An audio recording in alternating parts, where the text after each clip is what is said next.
now in session. Please be seated. Good morning, Your Honor. May I proceed? Yes, please. Your Honor, before the court today, we have the matter of Commonwealth versus Lindsay Clancy. Ms. Clancy is present. She is represented by Attorney Kevin Reddington. The Commonwealth is represented by Assistant District Attorney Jennifer Sprague and Assistant District Attorney Shannon Buckingham. All right. Well, good morning, everyone. Good morning, counsel. Good morning, Your Honor. Good morning, Ms. Clancy. All right. Before we bring the jury in, could I talk to counsel over here just for a few minutes?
Hey, all persons having anything to do before the Honorable William Sullivan, Justice of the Superior Court, now sitting in Plymouth, within and for the Commonwealth.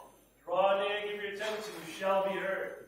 God save the Commonwealth of Massachusetts. This court is now in session. Please be seated. Good morning, Your Honor. May I proceed? Yes, please. Your Honor, before the court today, we have the continuation of the jury trial in the matter of Commonwealth versus Lindsay Clancy. Ms. Clancy is present. She is represented by Attorney Kevin Reddington. The Commonwealth is represented by Assistant District Attorney Jennifer Sprague and Assistant District Attorney Shannon Buckingham. All right. Well, thank you, Madam Clerk. Well, good morning. So here's what I'm going to do. I'm going to ask you those questions, and then we'll talk about our schedule for today. But first off, good morning. Nice to see everyone. Thank you for your patience with us and all the work that you've done so far. So the first question, has any member of the jury read, seen, or heard or overheard anything from any source that would affect your ability to be a fair and impartial juror in this case? No. Last question, is there any other serious matter or concern bearing on your service as a juror in this case that anybody needs to bring to my attention at this time? No. Again, thank you for following those instructions. And in regards to our schedule today, it's going to be, I think it's a little bit different. All right, and a lot of it is because of the progress of the case and kind of where we're going. I anticipate we're going to hear a number of witnesses today, and we may break early. All right, and then because of some of these issues, we're not going to be sitting tomorrow. All right, so you don't have to come in. You can come in if you want, but we're not going to be sitting on this case. So my suggestion would be not to come in and to take that and kind of, and just relax as best you can. And then we'll come in on Monday at 9 o'clock. And then expect kind of most of those days then going forward will be mostly kind of the schedule we had the last maybe 3 or 4 days. All right? So I just kind of wanted to give you that as information as early as I can so that we confirm that today. So probably an earlier day today, and we're not sitting tomorrow. Okay? And so with that, we're going to return to the Commonwealth's presentation of evidence. And Commonwealth, will you call your next witness, please? Thank you. Commonwealth calls Kyle Paveo.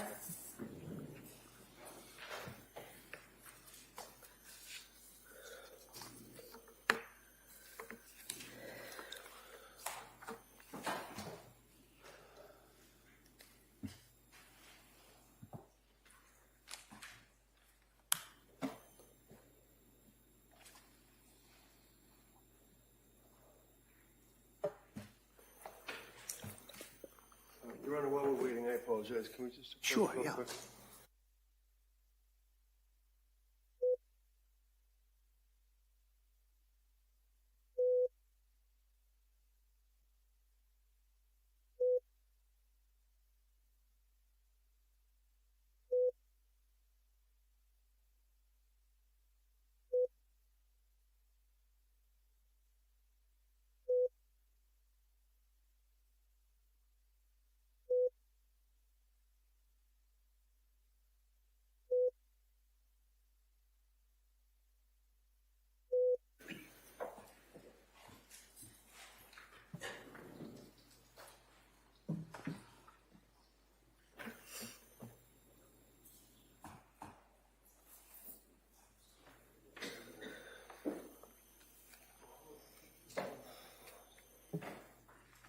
Good morning, sir. Good morning, sir. Can you start right here, raise your right hand for the clerk, please?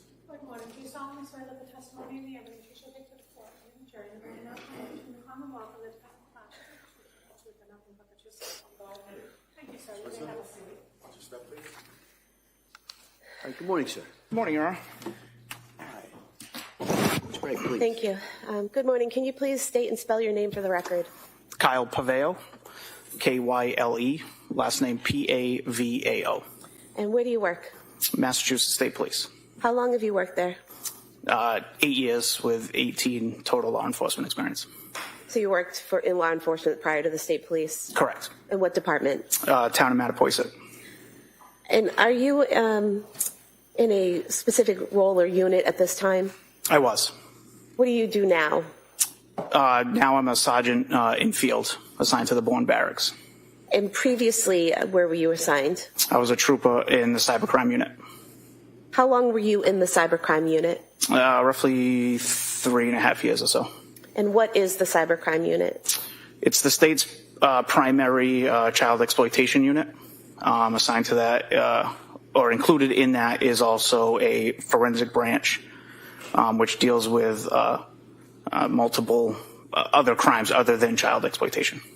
Would it be accurate to state that you are able to examine digital forensics like computers and phones that are related to other cases? Yes, correct. Do you have to have specialized training to be in that unit? Yes. What type of specialized training did you have? So I am a certified forensic computer examiner. I'm a certified forensic Mac examiner. I'm a Celebrate certified mobile examiner, and I'm a Magnet certified digital video examiner. What is Celebrate? Celebrate is it's a company that has proprietary software that parses through data. Most people know it for cell phones. There is a branch that does computers, but it's mostly known for cell phones, extracting data and also parsing that data out. What about Magnet? Magnet's the same thing. So Magnet is also another proprietary company. They have software, imaging software. They mainly focus on computers. They can do some cell phone stuff, but they primarily focus on computers. To be certified in Celebrate and Magnet, did you have to take classes and pass exams? Yeah, so my forensic computer classes certification is probably like a 6-month-long process. It's 2 weeks of schooling down in Florida. Is then a one-on-one peer review for 4 months of practicals of different file systems and computers. Once you get through that, it then is a practical exam. And then once you pass the practical, it turns into a written exam.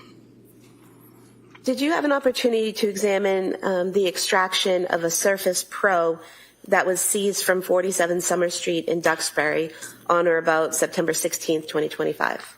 I did. And to be clear, the Surface Pro was seized from 47 Duxbury Street in 2023. It was in 2025 that you examined the extraction, correct? That is correct. I was provided those files. And what is an extraction? So these are actually, it's a computer image. Extractions usually typically referred to as cell phones. So this is a computer image. So this was an actually EO1 file, which is an in-case forensic file. So what it does is it copies out the bit-for-bit data on the particular drive that you targeted at. And then the in-case file sort of compresses the forensic image. It also adds some metadata to it. You can type in like case files. It keeps some integrity to it. So is it basically you take a computer or a cell phone and you make an exact copy of the data that's on that cell phone or computer? Yes. Computers, yes. Cell phones, no. But you were working on a computer or a Surface Pro? Correct. And so the extraction for the Surface Pro would be a copy of the data that was on the Surface Pro? Yes. So the image in this case is a bit-for-bit copy of that drive. And when you do the extraction or when you view the extraction, are you changing any of the data? No, that's why we use these types of images so we don't touch the actual data on that computer. Did your initial review of the extraction show a visit to a website entitled Suicide Methods on August 23rd, 2022? It did. Were you recently asked to look at that visit to that site to get a better understanding of how that website was accessed? That is correct. And how did you approach that? I set a parameter. I went to that artifact that I had previously tagged when I did the initial analysis. Let me just stop you there. Sorry. What's an artifact and what is a tagging? So an artifact is every single piece of data on that computer is an artifact. So a computer could have 500,000 artifacts, let's say. That's a low end, but as an example. So tagging would be something you would flag that one particular evidence, that one particular artifact as evidence. So in this case, the artifact was the visit to the website, is that correct? Correct. And then the tagging was just so that you could find it when you went back into the extraction looking for it? Yes, correct. And so if you could continue telling us about how you approach that. So I set a parameter of 12 hours before the visit and then 12 hours after the visit, and looked at the correlating other digital artifacts related to that. And can you tell us what's a Chrome history database? So that's the so a database is essentially, this is a very slimmed down version of what this is. So if you think of an Excel sheet, and each Excel page is a section of the database, so the database would be the whole thing, and there's a scheme or like a roadmap, let's say, of how these pages interlink with each other. That would be an entire database. Everything pretty much has databases. It's just easy for file expansion and disk saving space and things of that nature. And what about Chrome Web History Table? So a table would essentially be the Excel sheet that I explained before. It's a portion of the entire database. That particular one captures, without being a database engineer for Google, who created it, but that table tracks URLs, web page titles, dates and times. So is it basically a table that you get from the extraction that shows which websites that computer has visited? Correct. Each table has its own functions on different data it tracks, and then eventually it puts it all together. And what about a Chrome Web Visits table? So the visits table tracks things of were the web pages synced to the device, were they local to the device, are they typed, was it generated, was it gone there through a hyperlink?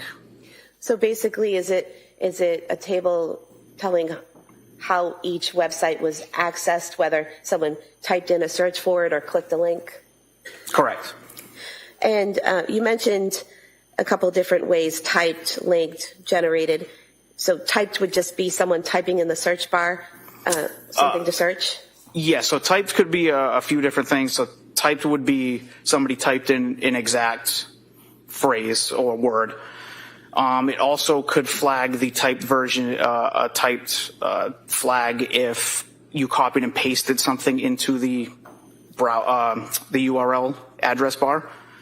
So if you're looking at a recipe for, say, cookies, and you copied cookies and pasted it into the search bar, would that be considered a typed event? Yes, correct. Or if you just typed cookies, that would be a typed event. Or cookies, or if you typed in, say you put CO for cookies, and then Chrome tried to auto-populate what they think you want to type, that would also create a typed event as well. And then you mentioned linked. What is a linked access? Link would be that you clicked on a hyperlink, which brought you to a different page. And what is a hyperlink? That would be it's a word phrasing, and then behind the word phrasing, there is a website coded behind that.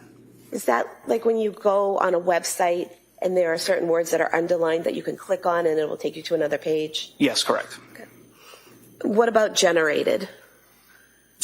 Generated is something that Google would suggest, Chrome would suggest. Now, what is the Wayback Machine? The Wayback Machine is a website that is it's I don't want to say monitored. It's created and maintained by the Internet Archive as a company. It's a 501(c) nonprofit. And what that does is it goes out on the internet. It takes snapshots of the internet, web pages all over the entire internet, and then archives that. So you can go back in later. It started like in the mid 90s or so, but you can go back to pick a date, pick a year, and you can see what that website looked like at that time, or approximate. It doesn't copy minute for minute, day for day, but you'll get something around the time that you were looking for of what a particular page looked like at that day and time you want to see. So with regard to this case and looking into how that site, Suicide Methods, was accessed, what did you learn? Or what did you see? When I went back, Yeah, so go ahead. so I saw the first thing I saw was a Facebook visit at 9:40 that morning. 9:40 a.m. on August 23rd, 2022. Correct. And what was the Facebook? It was, the link was lin.say. I believe it was 968. So Lindsay with a dot in between the D and the S, 969. 969, correct. And after the visit to the Lindsay.969 Facebook page, what happened next? There was a search in Spotify music for the singer Tom Hall. What time was that at? It was shortly after. Is your memory exhausted? Yes. Do you have your report with I do. you? With permission?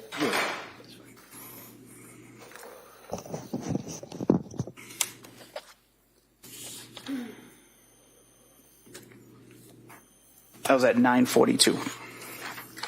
So approximately 2 minutes after the Facebook account was accessed? Correct. And that website, was that a Wikipedia page? No, that was Spotify. Oh, I'm sorry, music. Spotify Music. And then what did you see next? There was a song off of that search in Spotify. Was that That's How I Got to Memphis song? Yes. And was that at 9:44 and 18 seconds a.m.? Yes. Then what happened next? There was a Google search for Tom Hall. And was that at 9:44 and 30 seconds a.m.? Yes. And what did you learn from that Google search? Off of that Google search, there was the Wikipedia page for Tom Hall was visited. And were you able to use the Wayback website to see what that Tom Hall page on Wikipedia looked like around the time of August 23rd, 2022? I did.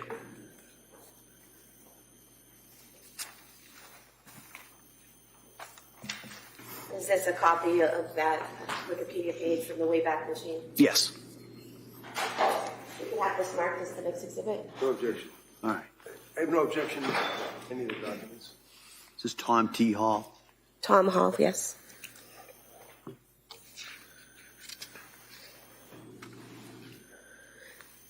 right, that may be. Thank you.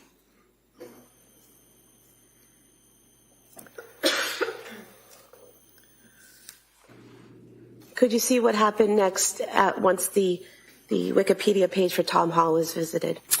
So I saw there was an anchor on the URL to the death section. An anchor to the death section. So an anchor would be put at the end of a URL, so a web address.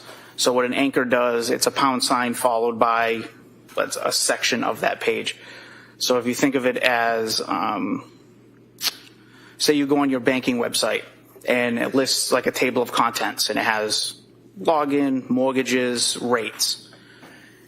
If you click on, let's say, rates, it's going to jump all the way down to that page, just to that section. So it's a table of contents that's going to direct you directly to a certain section of the web page.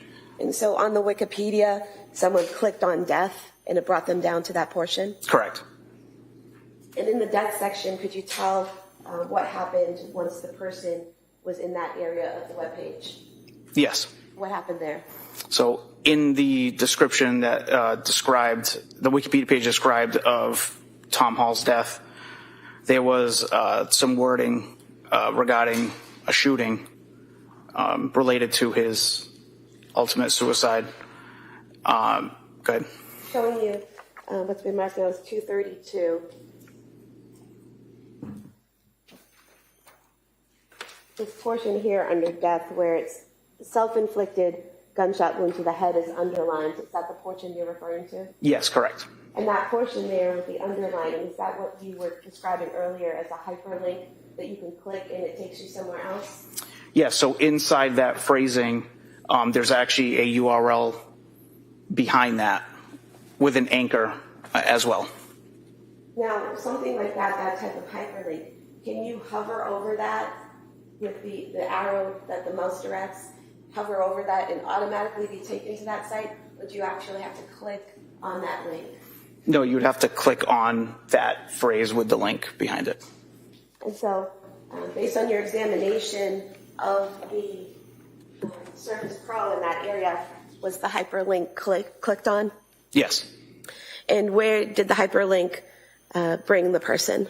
We now got to the original artifact I had located, which was the Wikipedia suicide method, but it directed it directly to the shooting section of that page.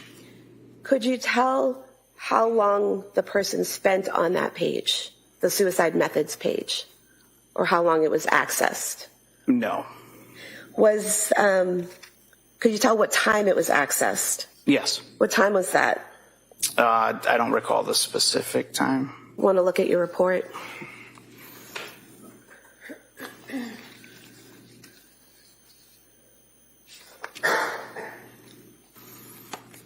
At 9:45 a.m. So 9:45 a.m. The suicide methods page was accessed. Is that Correct. And did you use the Wayback Machine to see what it would look like on August 23rd, 2023? I did. Is this a copy of what you produced? Yes. We could have this marked as the next exhibit. That may be admitted.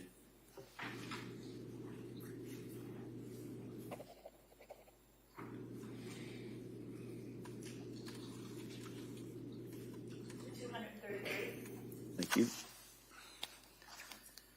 And what could you see happening when from that page? I observed after that another Wikipedia page that went to the Grafton Bridge. And was that from a hyperlink within the suicide methods page? Yes.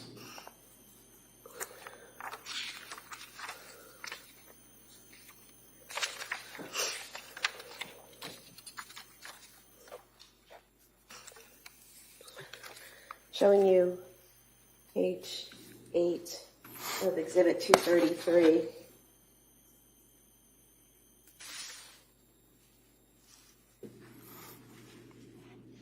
So within this jumping section is where there was the hyperlink to that bridge. Correct. Here, Yes. Grafton Bridge.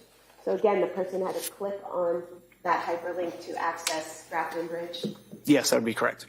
Now, you said that the suicide methods page was accessed at 9:45 a.m. What time was the Grafton Bridge web page accessed? That was shortly after that. Do you want to look at your report?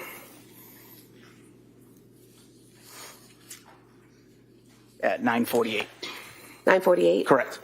And so approximately 3 minutes after first accessing the suicide methods page, the hyperlink for the Grafton Bridge is clicked. Correct. Was there any other activity besides going to the suicide methods page and then the Grafton Bridge page? Any other activity that you saw within those 3 minutes? I do not know. And so, did you do the Wayback Machine again for the Grafton Bridge? I did. This is a fair and accurate copy of that page. Yes. We could have this marked as Exhibit 234, please. That may be admitted. Exhibit 234.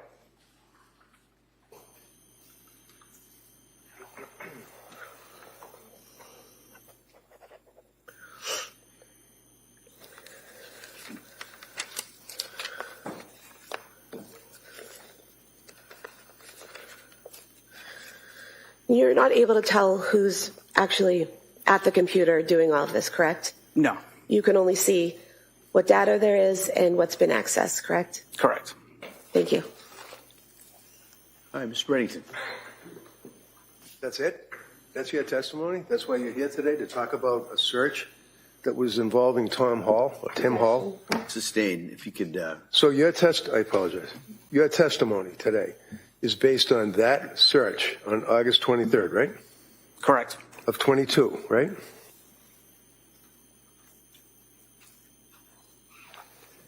And you were working as a state police officer back then, right? Yes, sir. And were you attached to the Plymouth County DA's office, or were you working somewhere else? I was assigned to the cybercrime unit. And the cybercrime unit works with the DA's office in Plymouth? The cybercrime unit's its own independent statewide unit. So, in the sense that you're independent, it's still the district attorney and his assistant DAs that would reach out to the cybercrime unit and ask for help, right? Or it could be the troopers assigned to the State Police Detective Unit. Joshua McGilligan. He was the lead investigator on this case, right? I assume so. Okay. So you were tasked to analyze the computer, the Surface Pro computer, right? Yes, correct. And by all accounts, that was owned by Pat Clancy. Is that correct? That is correct. And it was located in his office, right? I don't know where it was located. Okay. It's fair to say that when you analyzed the computer back in October of 2025, it was an investigatory role that you were using to locate potential evidence, right? Correct. And what is it you were looking for? I was provided a search warrant with search terms, and that's as far as I knew of the case. And what were the search terms? I don't recall specifically, but they were spelled out in the search warrant. So when you have search terms, you take a person's computer, and then what do? You access it through a device? So I was provided the images. I never saw the physical computer. So when you got the images, you were able to load them up onto your computer, I imagine? Yes, we'll use a tool to help parse through that data. Correct. And then as a result of that, you were able to plug in words that you could search for, right? Yes. For example, like suicide? Suicide would be one. Drugs? I mean, I don't think that pertained in this case, but you could search. It did. That I don't recall the specific terms in the search warrant. Okay. So after you did your search for whatever it is that you were looking for, suicide and other, you're unable to tell us what else you look for, but in any event, you came across this entry on August 23rd, and you indicated that the time frame that you're dealing with on that computer, the Surface Pro computer, was 9:40 in the morning. Is that right? Can you rephrase that? Yeah. You can look at your report too. I mean, if you have documents in front of you, do you have? I do. All right, so you can take a look at it. You have a document that's captioned matching results. Is that right? I do not have that in front of me, but yes. And would that be the search that you conducted? Is that the magnet tool report? I don't know what it is, and I apologize. I had surgery and I can hardly see, so it's just, what is that? This is the main page of the forensic tool. Okay. And looking at the main page of the forensic tool, does it indicate the date is August 23rd? That's in the inbox. This also doesn't. Which? Are we talking about this highlight here? Yeah, but what does that indicate? That's an inbox. That's not that. All right, so what time? Cooper, could you keep your voice up or make sure you speak to that microphone? So that highlight is a veil inbox. Okay. And that would be the HTTPS. And then underneath that, it makes reference to at some point that you were able to see that Lindsay or Lynn's Facebook account was accessed. And it wasn't even the account, it was actually the homepage, right? Correct. It navigated to the Facebook person's account. Okay. So that would tell us that that particular Facebook account was accessed, and then that conducted the search that you just testified to? That's the next thing.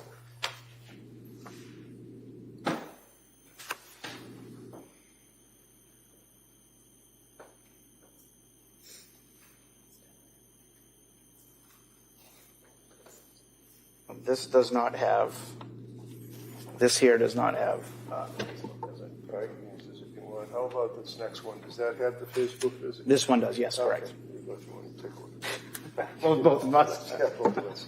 Blind. Yes, that'd be right here. All right.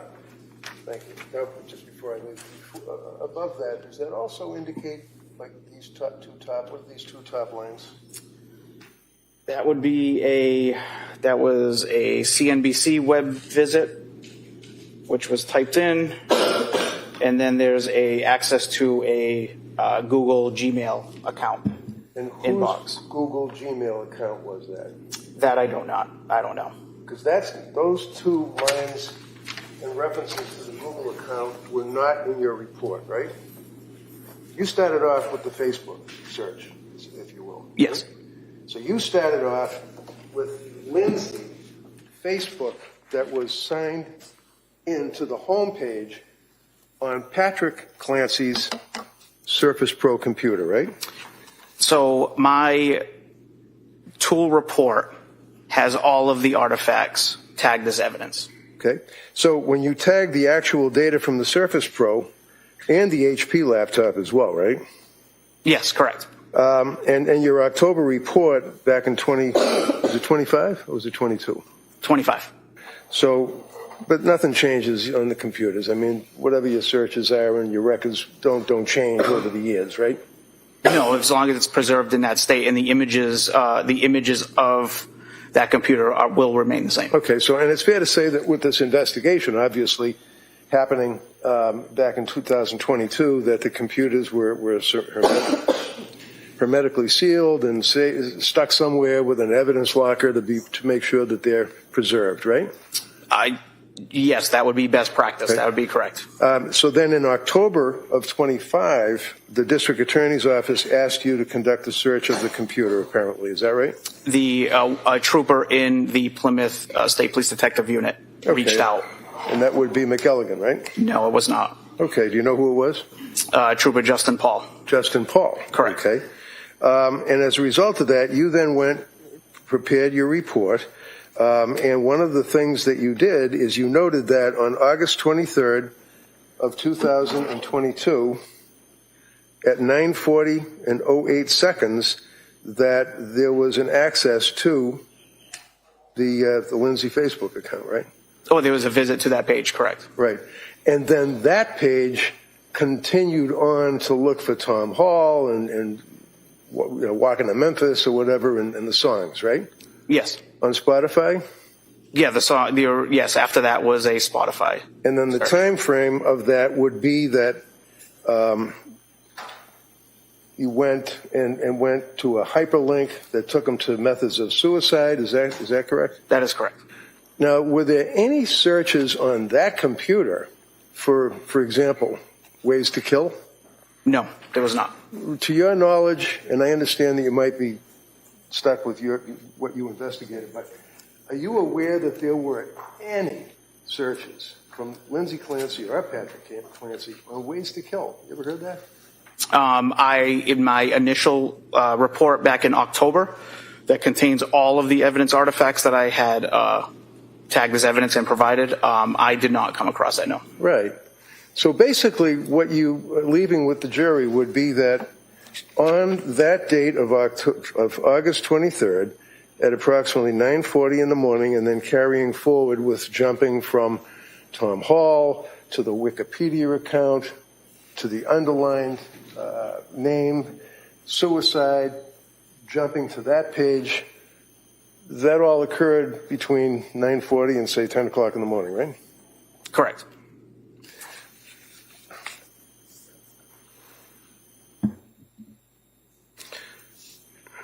did you know, sir, that on August 23rd, prior to your report indicating the Facebook account, that Mr. Clancy signed in, and it was Mr. Clancy's email that accessed the Facebook account for Lindsay Clancy? I did not. And that was not included in your report, was it? No, it was not. And you know that the Clancys had 3 children, right? I did not. Well, you know that you were working on a case where Lindsay Clancy was the mother, and she was married to Patrick Clancy, right? Correct. And did you know, sir, that on August 23rd of 2022, that 2-year-old child was brought by Lindsay to South Shore Health for Dawson's ear recheck, that he had problems with congestion, but no complaints of ear pain, no fever? And that was on August 23rd, 2022, that he was examined at 10:15 in the morning. I'm not privy to those facts. So you don't know that Patrick Clancy's email signed into Lindsay Clancy's Facebook account. You're not aware of that, right? It's whatever the default profile was signed into the Chrome browser. And then that accessed the Facebook account, which looked up Tom Hall, the singer, right? Yes, correct. That then led to the Wikipedia talking about suicide. That is right? correct. Led to the Spotify talking about somewhere in Memphis, whatever the song was, right? Yes. And this was all occurring from 9:40 in the morning until, like I said, 10 o'clock thereabouts, right? Correct.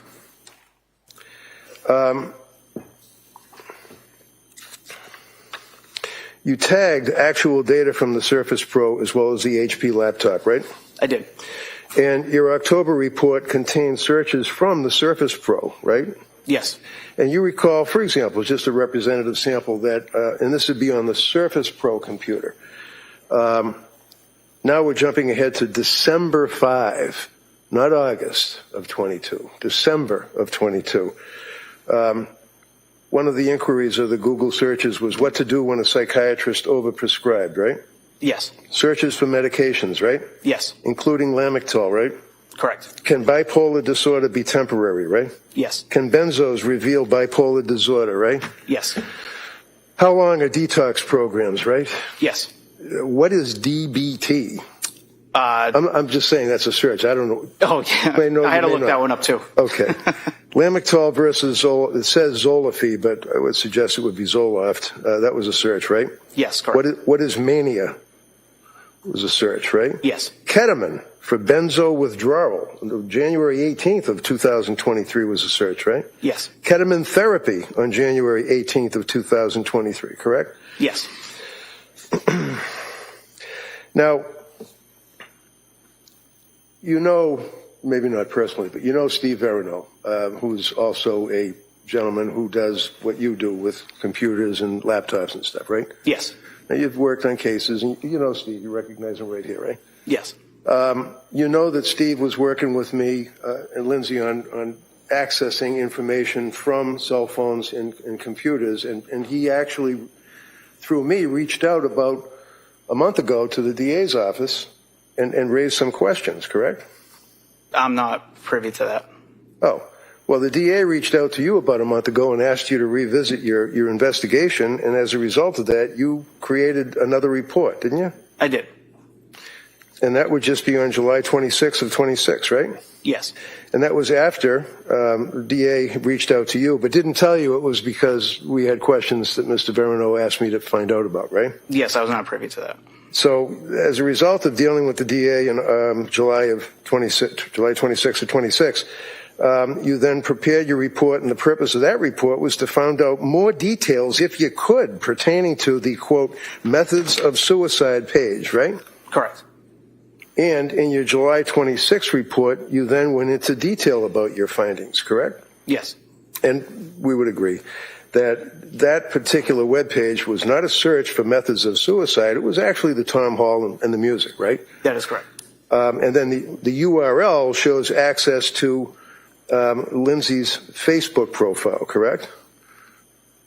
You accessed and found out that Lindsay's Facebook profile Was a web visit. right. Yes, correct. But you don't know that it was Lindsay that was actually using that computer to search for Tom Hall, right? I don't know who was sitting behind that. You don't know that Patrick Clancy plays the guitar, do you? I do not. You don't know that Patrick Clancy is a music aficionado, right? I do not. You don't know that Patrick Clancy enjoyed Tom Hall music, do you? I do not know that. And you certainly don't want to leave it with this jury that Lindsay was looking up ways to commit suicide in August of 22, do you? All I'm presenting is the facts that were presented in front of me.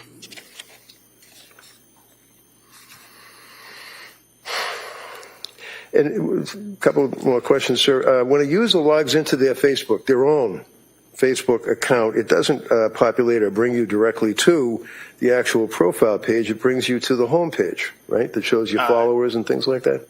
I think so. I don't have Facebook or social media, so right. maybe. I don't know.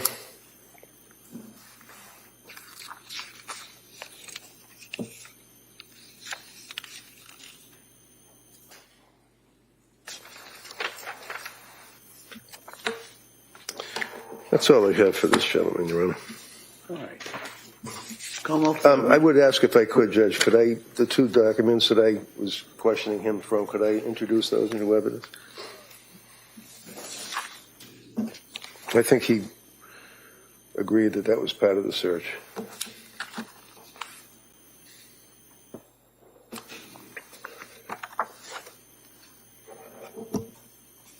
Can we just approach? Sure, yeah.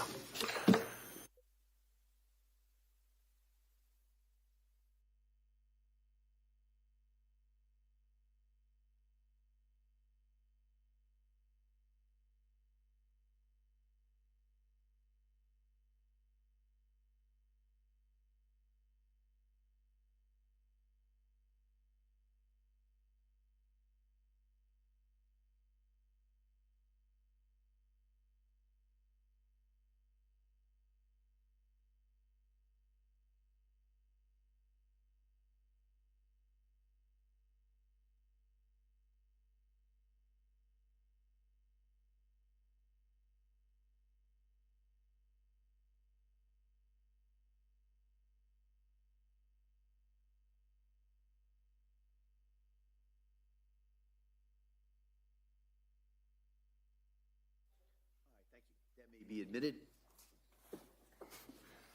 And, Your Honor, I would offer, if I could, the medical records from the pediatrics associates that, They're already in evidence. well, I'd like to have it focused on that. You don't mind if we put that. Well, we mark that for identification. We can address whether or not. I want to double check. I haven't gone through all the records either. Oh, I understand. We'll mark that for identification. Thank you, sir. Thank you. It's 235 exhibit for identification.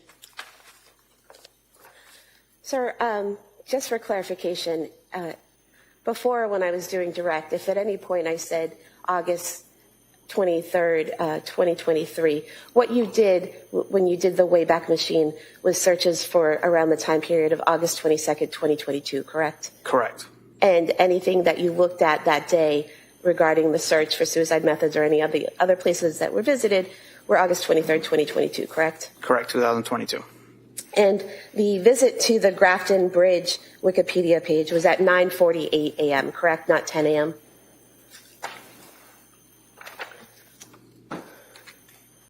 That visit was at 9:48, correct. Okay. And defense counsel asked you about the defendant being at the doctor's at 10:15 a.m. Are you aware that it only takes 4 minutes to drive from her home at 47 Summer Street in Duxbury to the Kingston location of the pediatrics? I was not, and I also wasn't aware that they went to the doctors. And you can't tell us who was behind the computer at different times, correct? No. You can't tell us whether people used the computer, then got up and let someone else use it, and then went back to using it, correct? No, you cannot. You can only show us the data that you observed that day, correct? That is it. Yes. Okay, thank you.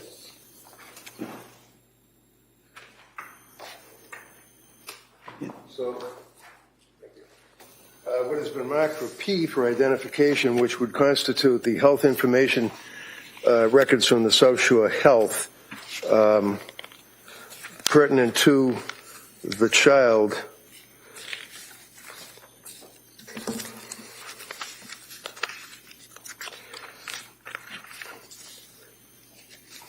You're aware, sir, that the records, or you're aware, sir, you're not aware that the child was brought to the doctors not at 10:15, but was brought to the doctors around 10 o'clock in the morning. You aware of I'm that? not aware of any of that. And did you know how old the child was? Sir, my testimony is related to the. So you don't. computer. The answer is no. I do not. No. Okay. So is it fair to say, sir, that, I mean, from your life experience, that when someone has to bring a child, a young baby, to a doctor, you got to get him dressed, you got to feed him, you got to get in the car, you got to drive, and that's the 4-minute ride as well, right? I'm not privy to any of that information. Thank you. All right. Anything further? No. All right, thank you, sir. You can sit down. Thank you.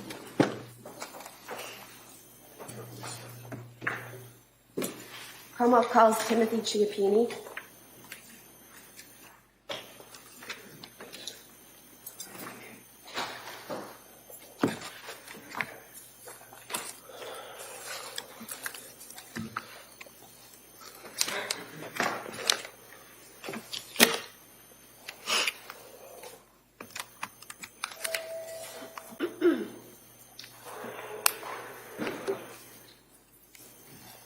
Come on, sir. Want to stop right there? Raise your right hand to the clerk, please.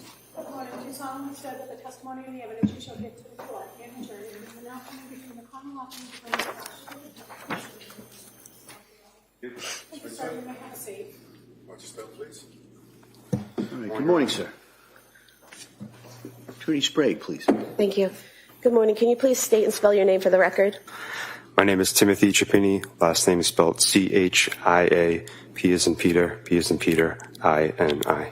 Where do you work? I work for the Commonwealth of Massachusetts for the Department of State Police. How long have you worked for the State Police? I graduated the Academy in March of 2012. What is your current assignment? I am currently the unit commander for the Critical Incident Technical Investigations Team How long have you been doing that? since approximately April of this year. What was your assignment in January of 2023? I was assigned to the State Police Detective Unit for the Plymouth County District Attorney's Office. Do you have specialized training in cell phone forensics? I do. And could you describe that, please? I was initially certified as a Celebrite physical operator and a Celebrite certified operator, Celebrite certified physical analyst in March of 2017. And are you also trained in gray key and magnet? I have been trained in gray key examination since August of 2021, and I've been familiar with the forensic program known as Axiom in that course, but I'm not certified in Axiom. And regarding Celebrite, can you describe that software for us? Celebrite is a forensic access and acquisition tool for cell phone or mobile device forensic extractions. It also has an analysis component as well. And were you asked to do a forensic analysis on a cell phone belonging to Lindsay Clancy in 2023? Oh, I'm sorry. Yes, ma'am. Celebrite is an access and acquisition tool for mobile device forensics and cell phone extractions. It also has an analysis component for extractions. And were you asked to do a forensic analysis on a cell phone belonging to Lindsay Clancy in 2023? I was. Did you do that? I did. And how did you do that? I performed an advanced logical extraction on the iPhone device belonging to Lindsay Clancy. Can you tell us what that means in just lay terms that we could all understand? An advanced logical extraction of an iPhone is essentially an iTunes backup. It is the information or data from the phone that you as a user can see, including images, calls, text messages, browser artifacts, basically everything that the person would see that uses an iPhone. And is it just making a copy of everything that you could see on that phone? That's correct.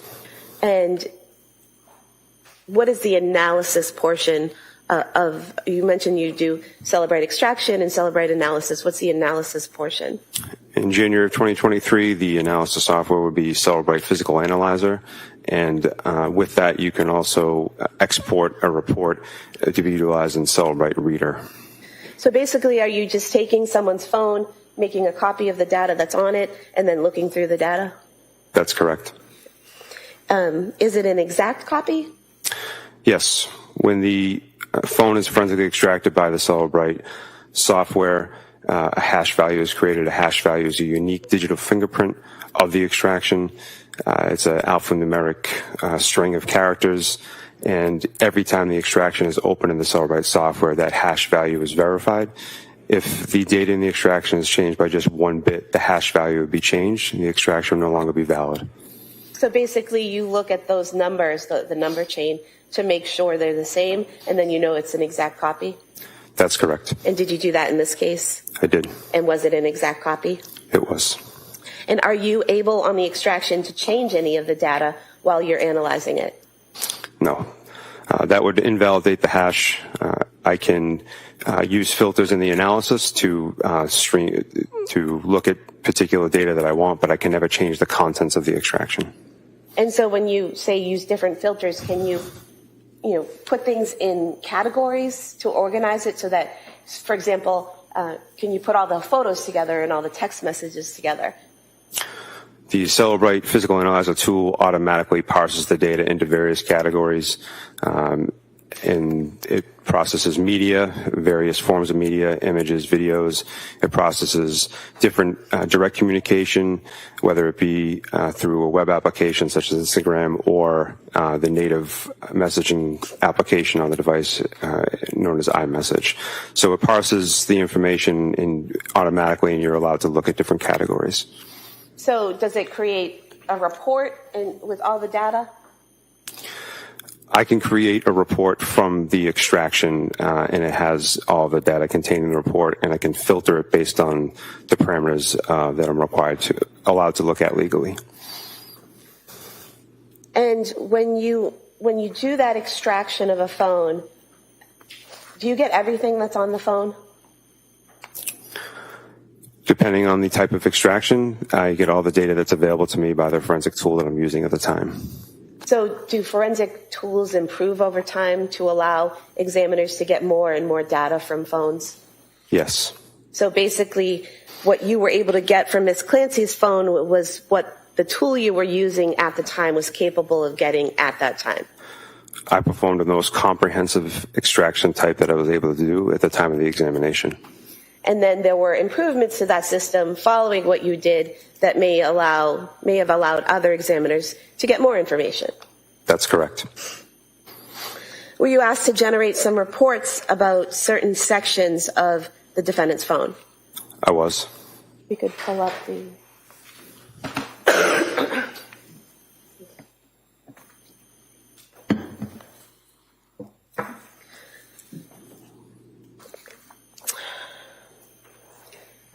Could look at the screen, please. Were you able to create a report regarding data on Ms. Clancy's phone from November of 2022 to December of 2022? Yes. Can you zoom in on that, please?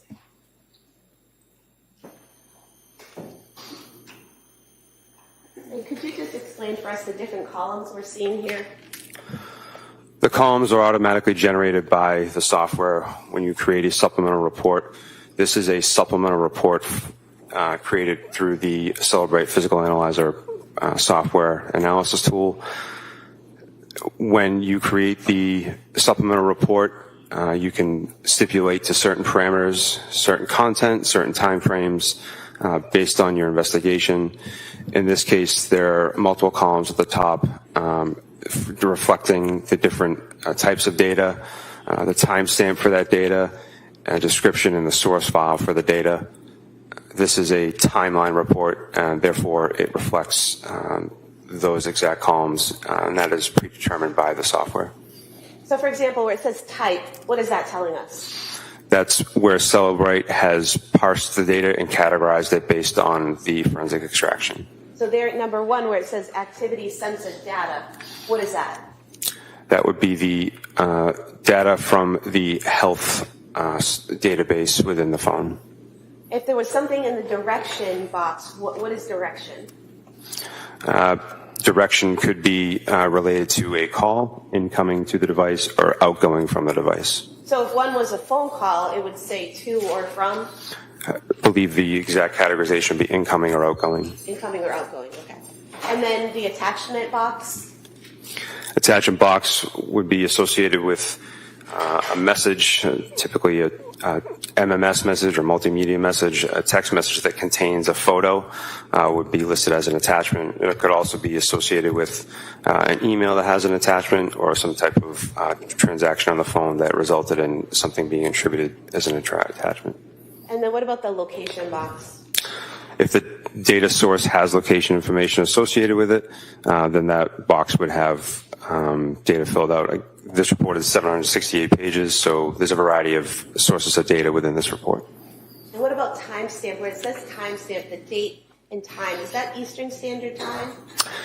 It is. It's UTC -5 as the time of this search warrant, the time frame of this incident occurred in January of 2023. Therefore, the extraction reflects the exact time frame of the time zone of the device at the time of the extraction.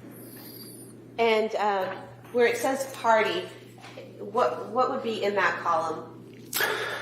Again, this is a timeline report. Therefore, there's a variety of data sources contained within it. There is chats or messages that occur from the user of the device to other people, and those parties would be listed within the chat, otherwise known as a group message. So if there was a text message, the direction would say incoming or outgoing, and the party would say who the text was to or from? It would say who the participants are in the conversation. So if it's one person you're texting, it would have that person's name, but if you're in a group text, it would have all of the names? Correct. And then what about the description box? Description box is based on the database information. It has some information associated with the actual data that was parsed by Celebrite. It also provides the source file. The source file is the database that Celebrite parsed the data from. Everything that you see as far as activity sensor data or any other categorizations, that's done by the software. The software parses that data to make it more readable for the examiner, but everything is associated with an actual database within the device. And so, for example, where it says source health, that's coming from the health section of the phone? Specifically the health database, HealthDB. And where it says source file, Lindsay's, how does that name populate there for source file? Indicating that it comes from Lindsay's iPhone. That is the name that the software detects from the name of the device when it conducts the extraction. Where the box for party, if it's a phone call or a text message and it has a person's name in there, say I text you and your name is there, how does that populate? How does your name get into that box? Is it something that the phone gets from incoming information, or is it something that's in my phone? The tool is only able to take the information that is present on the device at the time. In order for contact to be in a phone, it would have to be entered by the user. So would it be whatever I name your phone number is what will show up in the party? Correct. So if I have, say, my mother's phone number in there and I say mom, for her contact information, it will show up as mom? The software will show up will display the phone number and the contact name that was detected by the tool from the extraction. So if I've put a contact in mom and the phone number will show up in mom? Correct. Can you search within this PDF? Yes. And do you do that by clicking on the search bar there at the top? Yes, this is Microsoft Edge, and that is the proper method within this application. And so if we were to search, for example, McLean,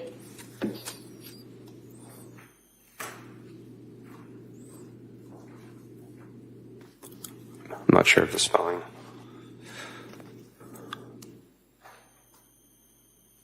Very good. Sometimes it takes a second to populate. It does. It's a large document. It's, as I said, it's 768 pages. So depending on the machine that you're using to conduct your analysis, it could take some time for the document to load. Okay, and do you use these arrows here up and down to go to each spot that word is located? Correct. The application Microsoft Edge has detected 4 entries for the spelling that is in the search box, and you can navigate to each of those 4 entries by using those arrows. So, for example, here at message 6951, it says it's an instant message. It's outgoing, meaning it's going out from Lindsay's phone. That's correct. It's on December 21st, 2022 at 2:57 p.m., correct? Yes, Eastern Time. And then it says from Lindsay owner to Allison, correct? Yes. So that indicates that it's a text message from Lindsay to someone named Allison, correct? Yes, with the corresponding phone number. And then here where it says more of a general depression mental health program like at McLean Hospital, is that the body of the text message that would have been sent from Lindsay's phone to Allison? Correct. And you can search through the PDF for whatever term you're looking for, whether it be Patrick or medications or anything that you're searching for. It will populate any text messages or searches about those keywords. Yes.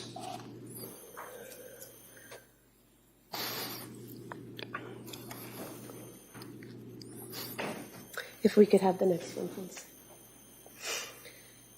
Did you also do a report regarding things that were downloaded onto Ms. Clancy's phone? Yes. You can look here. Is this that report? Yes, again, this is a supplemental report created within the physical analyzer analysis tool from Celebrate. And what is this report showing us?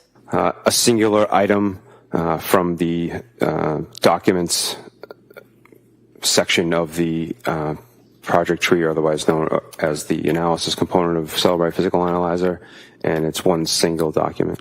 And do you just, this blue hyperlink here at the top, 28, 22, 10, 12, 15, 28, is that what you click on to access the document? Yes, when you create a supplemental report within the Physical Analyzer, when it creates the PDF, if it has an attachment associated with it, that attachment will be in a separate folder within the report. That way, when you click on the actual hyperlink, you're brought to the physical document itself. And for example, in this report, there was a request for medical leave form that was downloaded to the defendant's phone. Yes.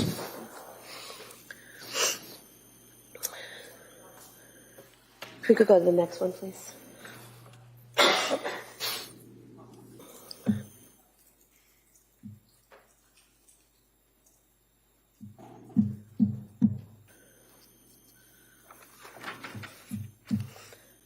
What are we seeing here in this report from December 26th, 2022 to January 24th, 2023? Is this the same type of search for any information and data on the phone during that time period? Again, a timeline report is a chronological report of a sequence of events on the device, and it has the same categories as the previous exhibit. And in here, the first item within the date parameters happens to be a calendar entry.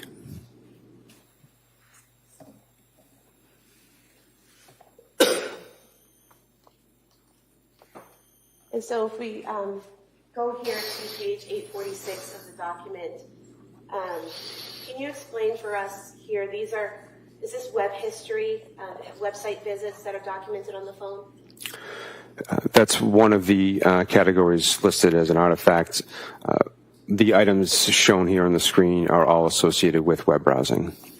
And here where we see 10773 and 10774, and they both state, can you treat a sociopath?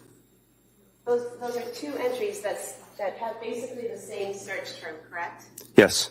And that was on January 20th, 2023? Yes. And they both say 8:28, 29 p.m. So is it possible to do two searches at the same time, like it is displayed there? The Cellebrite Physical Analyzer tool parses the information in ways that the information can be categorized in a multitude of ways. Simply because there is more than one entry does not mean that something was done more than once. It's simply just a category that Cellebrite has identified. You could have an item that's in searched items because that's what the tool has identified as a searched item. Also within web history, as in the search item occurred within the web history, does not necessarily mean that it was done more than once. It's the job of the examiner to be able to look at the timestamps and the associated databases to determine, is this more than one entry or the same action just categorized in multiple ways. And when reviewing Ms. Clancy's phone, did you see numerous occasions where it looked like something was searched multiple times, but it all had the same exact timestamp? That's correct. And so what you just testified to make sure I'm understanding it, would it be accurate to state that one search could be documented and located in many different areas of the phone? It could be parsed in multiple ways by the analysis tool. So basically categorized? Correct. So it's one search that's categorized as multiple different things? That's possible. And so here, where we had the search at the same exact time down to the second, that appears to be one search for can you treat a sociopath, not two, correct? Yes.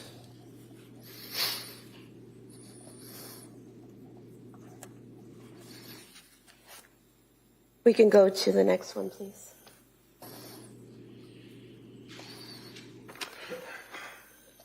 Now, this area here, the separate report, is this the notes that were found on Ms. Clancy's phone? That's correct. And if we could zoom in on that, please. And it's basically detailed in journal form, correct? Yes. Starting October 24th, 2022, and moving down, correct? The summary portion that you just pointed to is automatically generated by the application when it reads the first few lines of text. The more relevant date is in the column to the left. So over here, where it says created, October 25th, 2022, that's when the note is first created? That is the date that's detected by the analysis tool from the operating system of the device. What does modified mean? That's the date that was detected by the forensic tool and the last time that this note was modified according to the operating system. Modified mean it was changed in some way? Yes. And so if I start a note in my phone on October 25th and I go in there every day and change it, and the last time I change it is November 3rd, will it show every modification or just the last modification?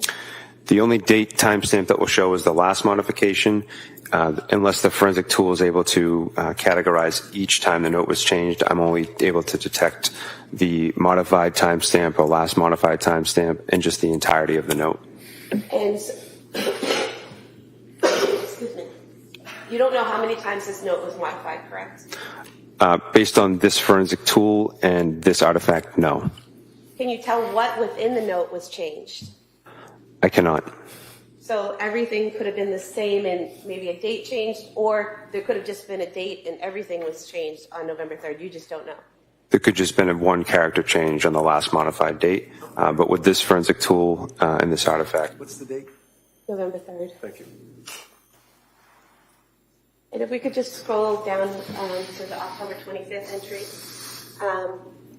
And I would just like you to read this portion of the note. I would read it. I'm sorry, but I'm having some difficulty. Okay.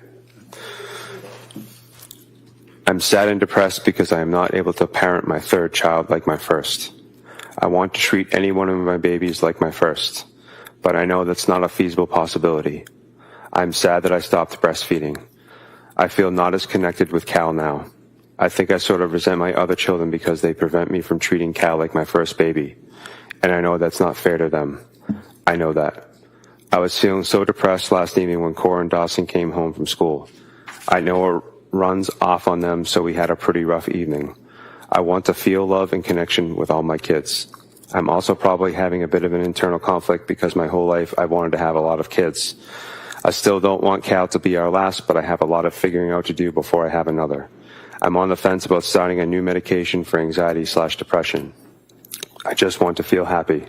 I want to be able to relax and take care of my kids. And when they go to bed at night, I want to deeply relax and hang out with Pat and then fall into a deep sleep for 8 hours, get up, and pour hard into myself for an hour and a half. Cal was so very planned and desired. I want to be able to give him all the love he deserves.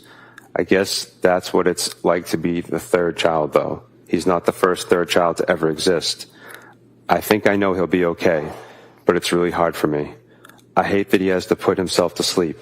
I'm sad I'm not breastfeeding anymore, but I think deep down these were the right choices.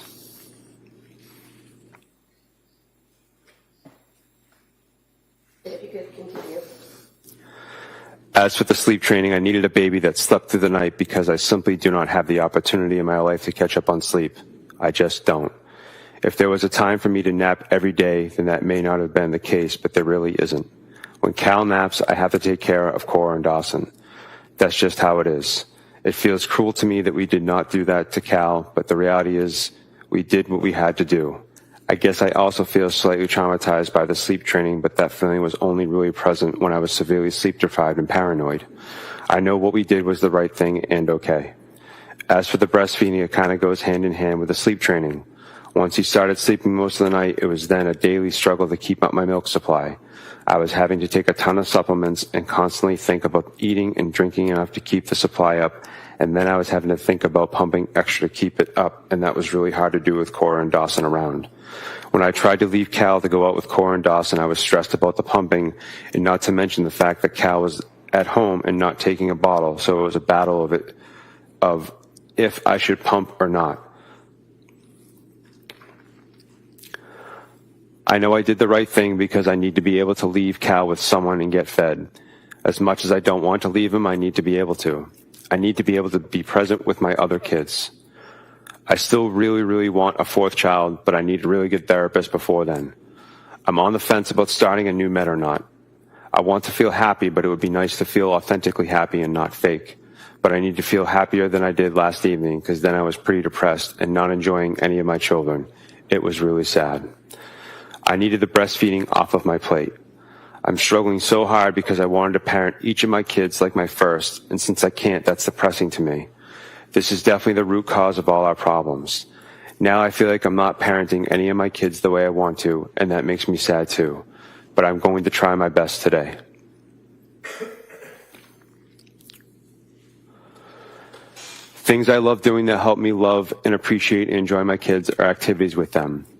I definitely started having some depression after Cora, but once I started getting up and out with her, I felt much better. I think signing Cal up for baby music class would be a great thing. Maybe Fridays can be my day with him. I've just fallen out of the habit of doing anything fun, anything for myself, anything with Pat, and I need to work on that. On a positive note, I had a great deep night of sleep. I'm terrified of something happening to my kids or doing something wrong to mess up their development. Our generation is inundated with information about every aspect of parenting and everything that go wrong if you don't get it right. And all the scary things happening in the world. It's insane. For the last 5 years, I've just filled my mind with all things parenting, and it's just unhealthy. Thank you.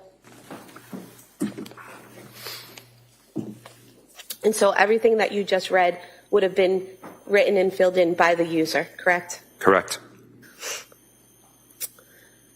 If we could go to the next one.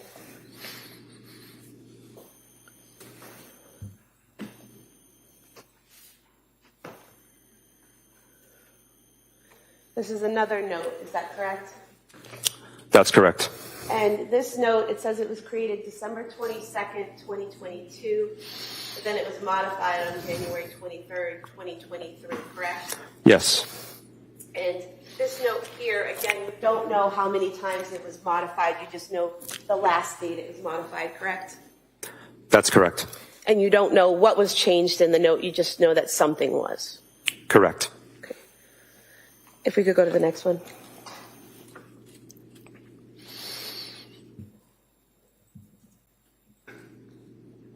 Now, in this report, we're seeing some photographs. Is that correct? Yes. And why did you flag these photographs? The photographs had multiple modification dates relevant to the investigation. How so? The photographs have created, modified, and access date that are all the same. However, the metadata indicates a much earlier time. What is metadata?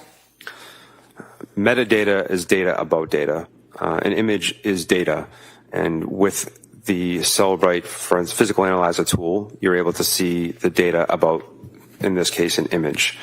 Metadata would be the device used to capture the image. It would be potentially, based on the user settings, location data associated with the image, where the image was when it was taken, where the device was when the image was taken. A lot of times it'll tell the size of the image or the type of image file that it is. And so basically, when you look at the metadata of a photograph, you can tell what device was used to take it and the date that the photograph was taken on? Correct. And can you also tell if that photograph has been changed or modified in any way and when it was changed? Using the forensic tool, I can make inferences based on certain modifications. And how do you do that? In this case, the image here is a .jpg. That's the file type of this image. Therefore, I know that the image that I'm seeing is created, modified, and accessed on this date. However, it has a capture time of November 2nd, 2022 at 11:27:15 a.m. And is there something on here that says when it was modified? Where the cursor is now, it indicates the modification date. So above it is when it was created, below it is when it's modified? Or no, down here, capture time and the metadata is when it was initially created, correct? Correct. And you look at the source file, you can see the source file indicates that the image was modified under the component where it says adjustments. So just for the jurors looking at this report, here in the metadata, capture time is when the photo was taken. Above it, the 1/23/23, that's the date that the picture was changed in some way? Yes. And are you able to tell how the photograph was changed? I can do analysis based on an image and see that an image from its native format was modified. So basically, if I'm on my phone and looking at photos and I brighten something or I crop something, crop someone out of a photo, that would show it as being modified? It would show it as being modified. In this instance, it created a new file, which is why it has the created modified date being the same. And so would it be accurate to state that on this type of phone, when you modify a photo, you can change that photo and leave it there changed, or you can create a new image with that changed photo? Well, with an iOS device, Apple has the capability of taking what's known as a live photo. It's a proprietary name with Apple, but the exact file type is HEIC file. HEIC stands for High Efficiency Image Container. HEIC or a live photo is essentially that. It's a container or a burst of images that are taken over a very short period of time. It's a more effective way to store an image file within a device. It takes up less room. It also allows the user to have a multitude of pictures to choose from at a single point in time. If you modify an HEIC image to be a singular photo, you can save it to the file type known as a JPEG or JPG. So a live photo is one of those photos that's taken, and you see a little movement before it settles into the photo when you look at it? Yes, ma'am. And is that an automatic setting on iPhones that it's set to live and you have to change it if you don't want that feature? That's correct. And so if you modify the photo and save that photo, that modified photo is not live? Correct. And is that what you saw here? There were a lot of photographs of the children that were accessed and modified in some way? Yes. And during what time frame were these photographs accessed and changed? during the evening hours of January 23rd, 2023.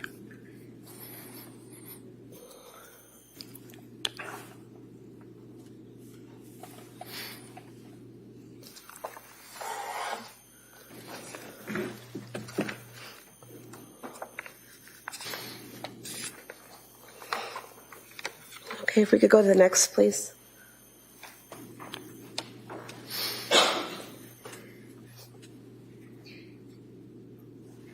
And what is this report displaying?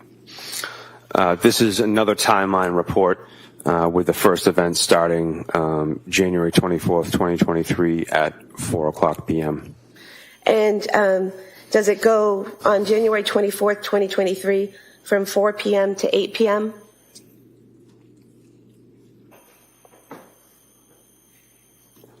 That's correct. It encompasses everything that would be before that time frame. It appears the last entry is 7:02:01 p.m. And this would contain all of the things that were done with the phone between 4 and 8 p.m. on January 24th, 2023. Is that correct? Everything that was detected by the forensic tool based on the extraction type. Okay. And if we could go to the time frame 4:30 to 4:35.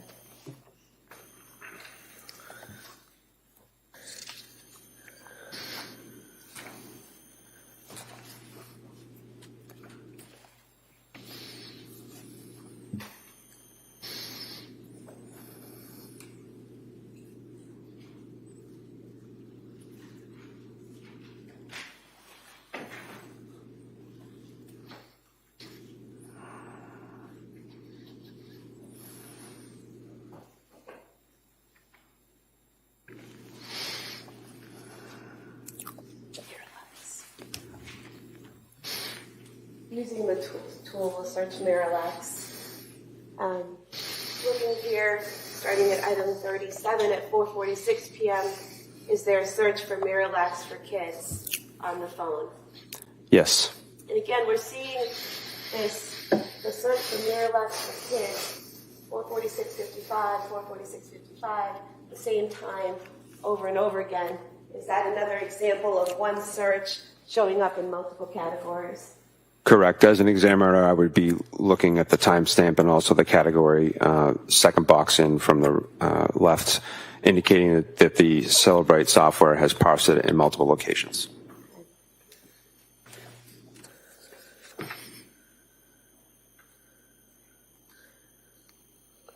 If you could search 3D.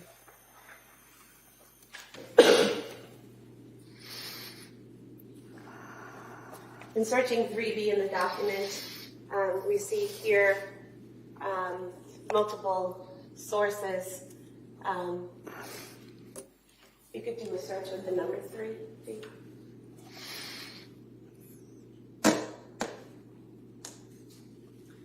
So we see here at 4:43 p.m. on January 24th, a search for the 3B menu, correct? Yes. If we could scroll down a little. And again, those are all at the same time, so they indicate one search for the menu. Yes, and the tools parsed it in multiple categories. And if we could go back.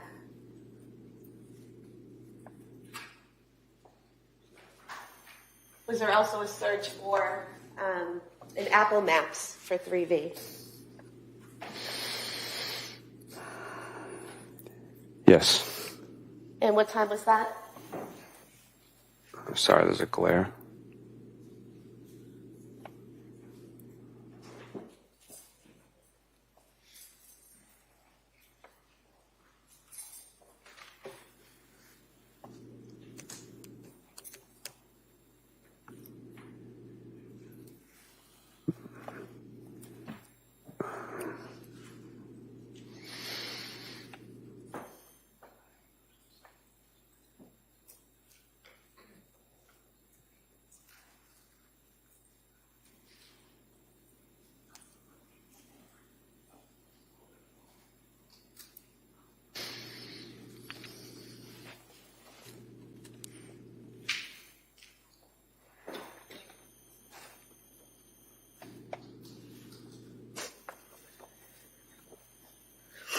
If we could go to 4:13 p.m.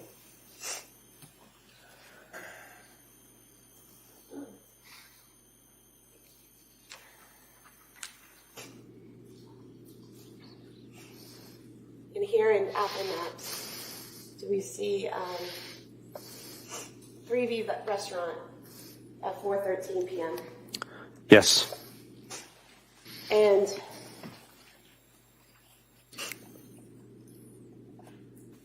when you're using a map feature to look up a location, such as Apple Maps, what type of information do you learn when you plug in a location or an address into Apple Maps? A route preview. And does that route preview give you a length of time it would take to travel to that location? Depending on what you indicate as your originating location, yes. And so if you plug in 3V restaurant to Apple Maps and it maps out a route to get there, does it tell you from your location to 3V how long it would take to get there? Based on traffic conditions, yes. Because that changes constantly, correct? Yes. So if I open up my Apple Maps and I put in 3V right now from here, at this time, the time it takes to get there might be different than, say, at 6 o'clock tonight. Yes.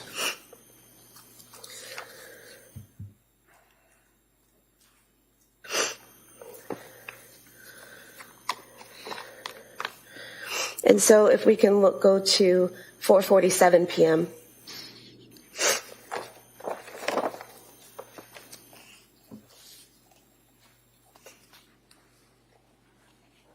And here at 4:47 p.m., again, we're seeing the search for Kids Miralax, correct? Yes. Is there also a visit to a CVS website here at 4:47:04? Yes, it's categorized in multiple categories within the tool, but it parsed an artifact at that time. If you could scroll down a little, please, to the phone call, the next phone call, right here. This outgoing phone call at 4:48:21 to 781-585-6581. Did you learn that that was a phone call to the CVS at 189 Summer Street in Kingston? Yes. And so that would be an outgoing phone call from the defendant's phone to CVS. Yes. Can we go to 4:53 p.m., please?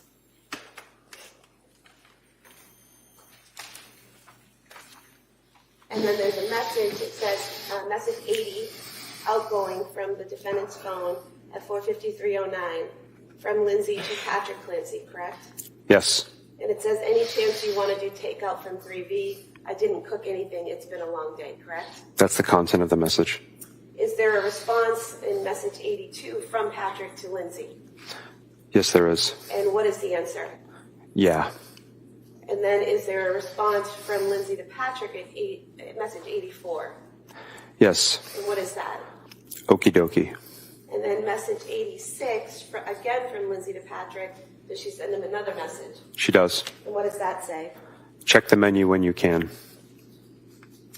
And then if you could scroll down to the next message, is that message 90 from Patrick to Lindsay asking if Callan just got up.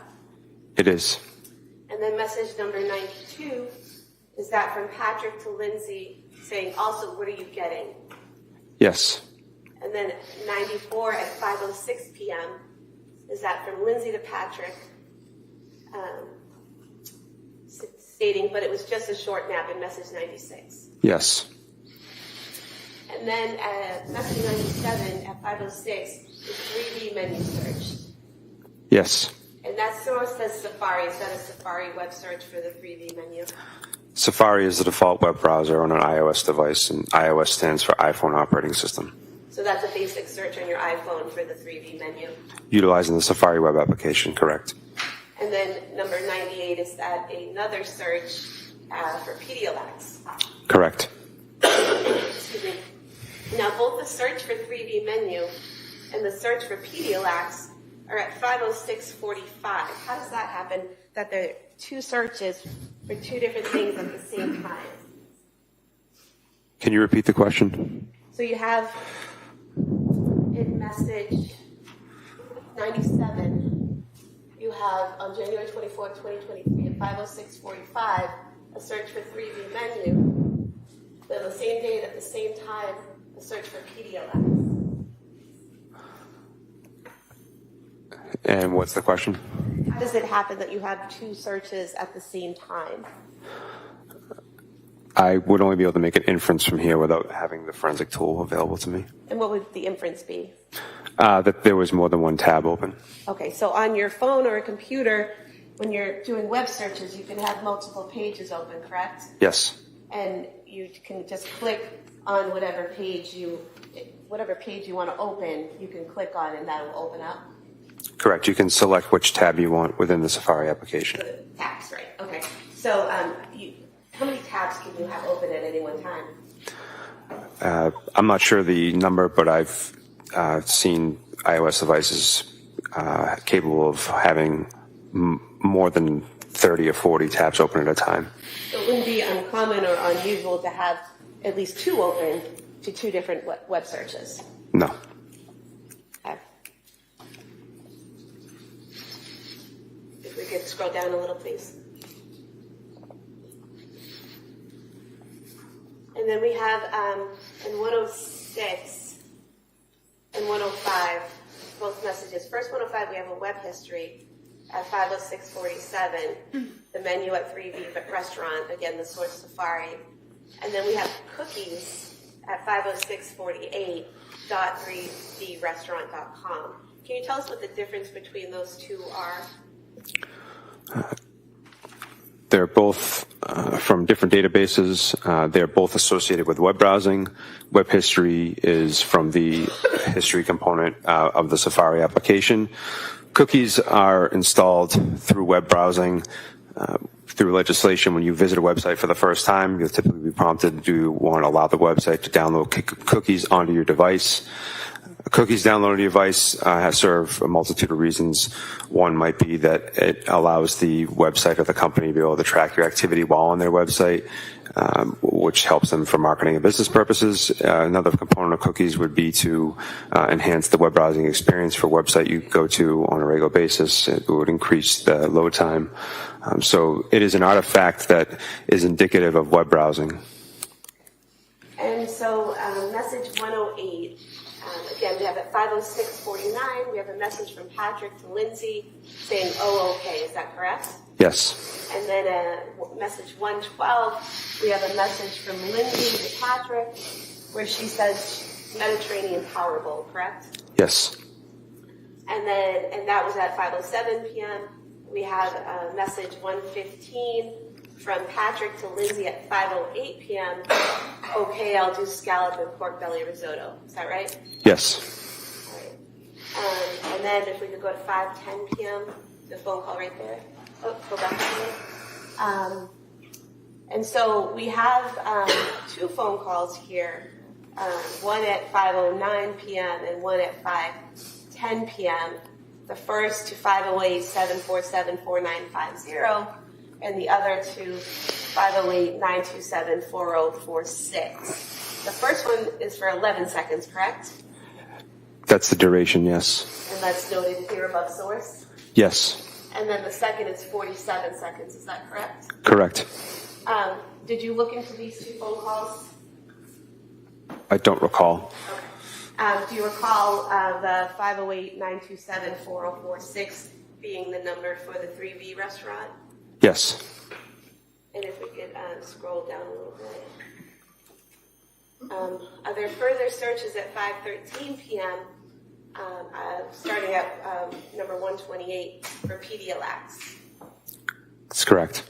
And again, we're seeing that same thing with the same time, but multiple different categories that one search is located in, correct? Correct. Single artifact, multiple categories that the tool parsed it as.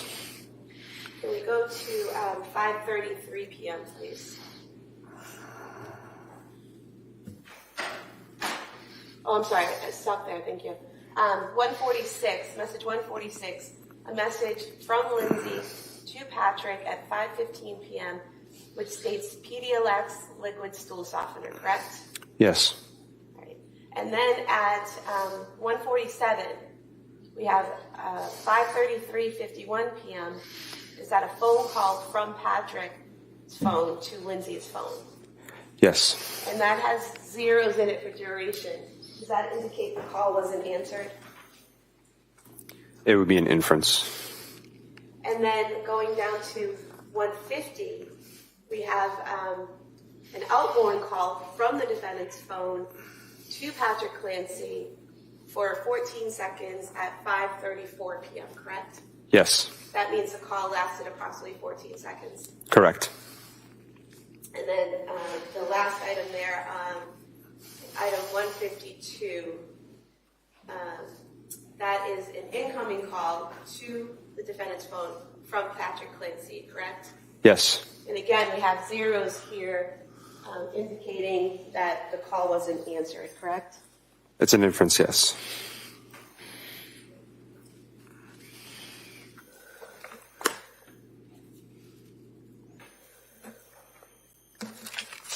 If I could have these reports that I just went over submitted on this disc as the next exhibit.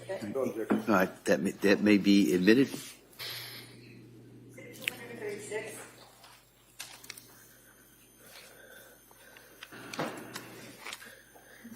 Did you also, looking through the defendant's phone, access the information on the calendar portion of the phone? I did. And the calendar portion of the phone, does that have different types of data, both populated by the phone itself and Apple, and then items populated by the user? Yes. Could you give us an example of something that would be populated by Apple and not the user? A national holiday such as Christmas Day would be populated by the operating system through the application of calendar. And then if I'm using my phone and I'm putting in appointments or parties or things I'm going to, that would be something that the user is putting into the calendar? Correct. And did you do a report of all the calendar activity for Lindsay Clancy's phone from August 4th, 2022 to January 31st, 2023? I did. I could have this marked as the next exhibit. All right, that may be admitted. Ms. Sprague, is this a good time to take the morning break? I just have one more exhibit to put in, and then I would be done. That's fine. Did you, I'm sorry. All right, thank you. Did you also do a report on all the text messages between the defendant's phone and an individual that had been labeled Mommy? Yes. And was that for the month of January 2023? I did. We move to have these admitted as the next exhibit. All right, that may be admitted. I have nothing further. All right. So why don't we take the morning recess at this time? All right. So members of the jury, we're going to take a short recess, and then we'll return back to the case. All right. Please. Wait, please.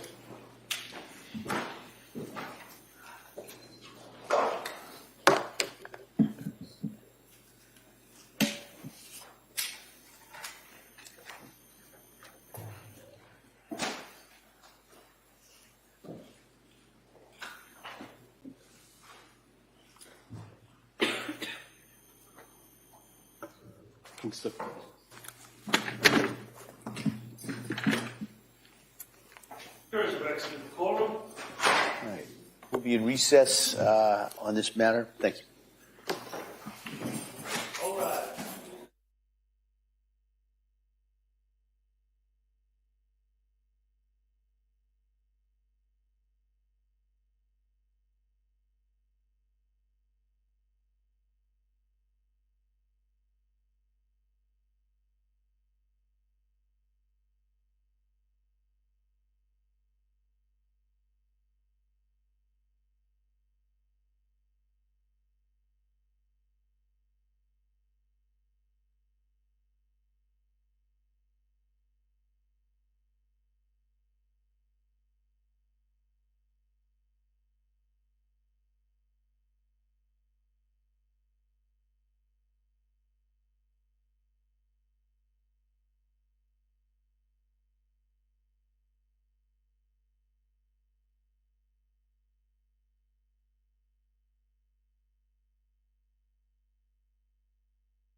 back in session. You may be seated. All right, Counsel, we ready for the jury?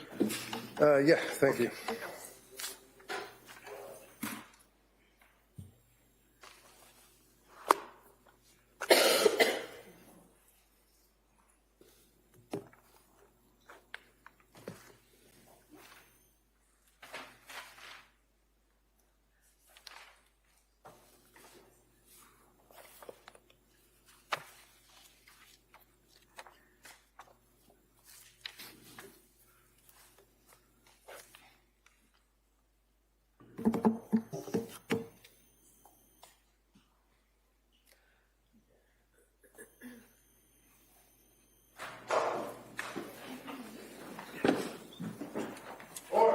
All right.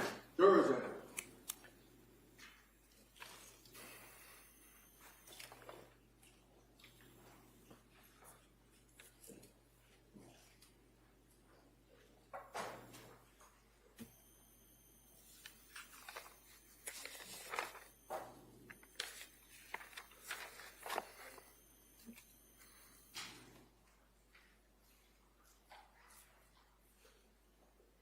This court is now in session. Please be seated.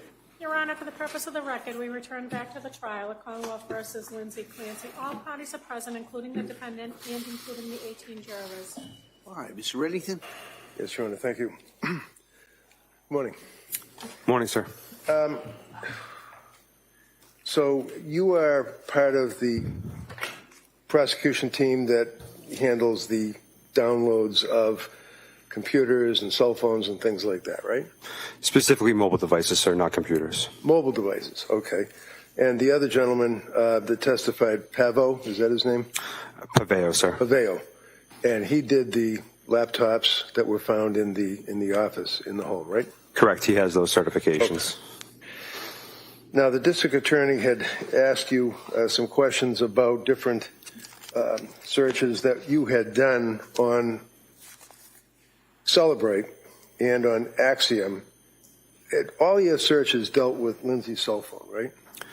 To clarify, sir, I did no searches on Axiom. Okay. You did searches on Celebrate. It's the only forensic tool I use, correct? All right.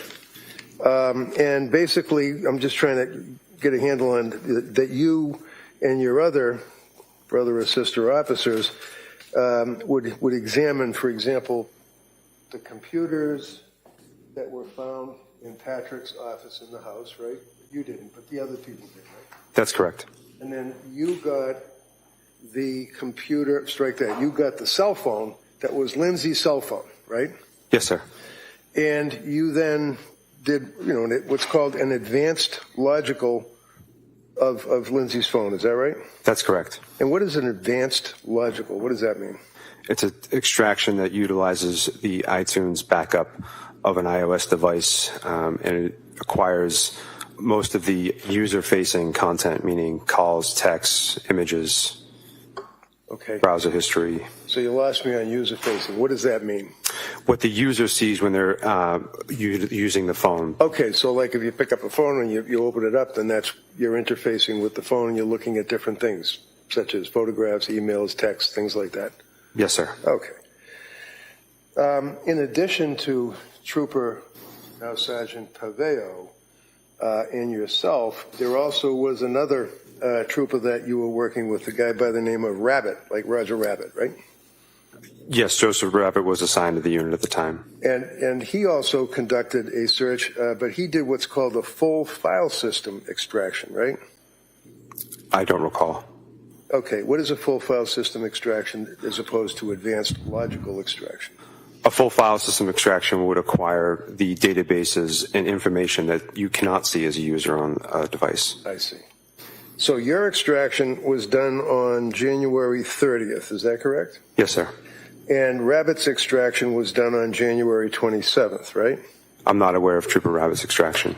Did you ever collaborate with him as investigator investigating Lindsay Clancy on this case and talk about what you located or what he located? I had no discussion with him about the phone extraction. All right. Is he still working for the state police? He is. Would you agree with me that the full file extraction actually gets more information than the advanced logical? In other words, Rabbit's extraction would have got more information than you got on your advanced logical. That's correct.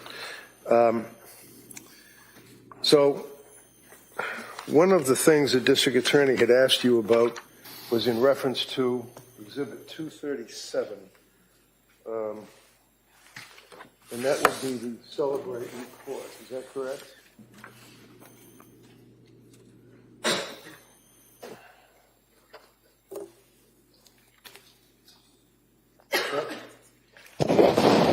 Basically, the caption for the extraction on the Celebrate report. This is a supplemental report Okay. that I completed from the physical analyzer software. Okay. And would that be Celebrate? Yes. It says Celebrate. That's what I asked. Looking at Exhibit 237, the second page, that on the very top that I'm looking at here, can you tell me on the right, what is it depicting on the right? It's Little box? You're doing the brightness instead of the zoom. Yeah, I know that. You see the little box? Well, you know what I'm going to do? I'm just going to approach you. This here is the exhibit that the district attorney asked you to look at, 237, right? yes, sir. Okay. And it's a Celebrate report, right? It's a supplemental report. Yes. And that would be the calendar search, right? The calendar supplemental report. Correct. Okay. So that means that if Lindsay had appointments anywhere, it would have been, presumably, if she put it in the phone, in her calendar, right? Yes. Okay. So when you looked at your investigation, directing your attention to the start time, what date are we talking about here? The start time is August 14th, 2022, midnight. End time would be August 14th, 2022, 11:59 p.m. Okay. So if you look down to the next one, it says what date?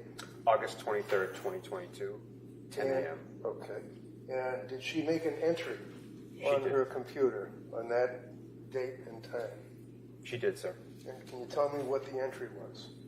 The subject is 10 a.m. Callan, Kingston, vaccine. So Callan would be the son. She had it in her phone that he had an appointment to get a vaccine at 10 p.m.? The time is 10 a.m. 10 a.m., okay. And the next one, what is the next one? Would you like to know the subject, sir, or the date? Yeah, sure. Just whatever the date is and then what the subject is. Okay. The start time is August 23rd, 2022, 5 p.m. Okay. The subject of the entry is 9:45 Kingston, Dawson, ear check. And that would be indicative of an appointment that she had at the pediatrician's office for Dawson's ear check at 9:45 in the morning. Is that correct? Could be an inference, I'm not sure, but that's the entry. Okay.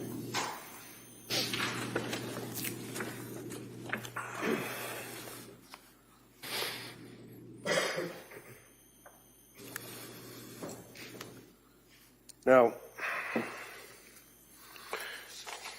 looking at Exhibit 235, you can tell me, what is this document? I recognize it as a screen capture from an Axiom phone extraction. All right. And you did indicate you were Axiom qualified, right? I am not, sir. I'm familiar with the program as a result of my training with Great Key. Magna Forensics owns Great Key Technology, and in the training course for Great Key, process extraction using Axiom, but I'm not certified in the software of Axiom. But you can interpret it. You understand what that shows you. It's just a listing of different activities on the phone, right?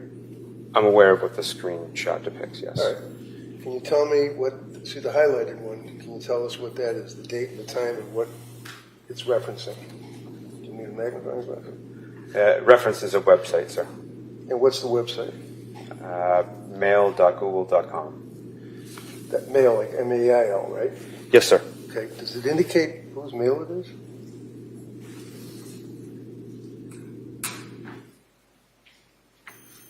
Does it show it on the right-hand side of the box?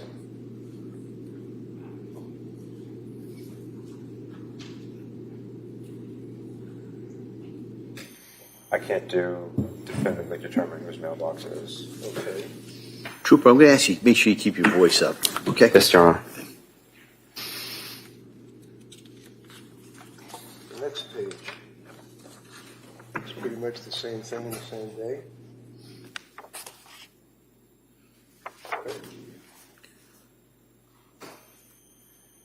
Can you tell us on that page who signed in under what email? The artifact is indicating that there is a title with an email. What's the name? I'm sorry. PATRICClancy@gmail.com. So that's fair to say that that would be patrickclancy@gmail.com. That's his email that's signed in on Lindsay's Facebook. I can't confirm that. Okay.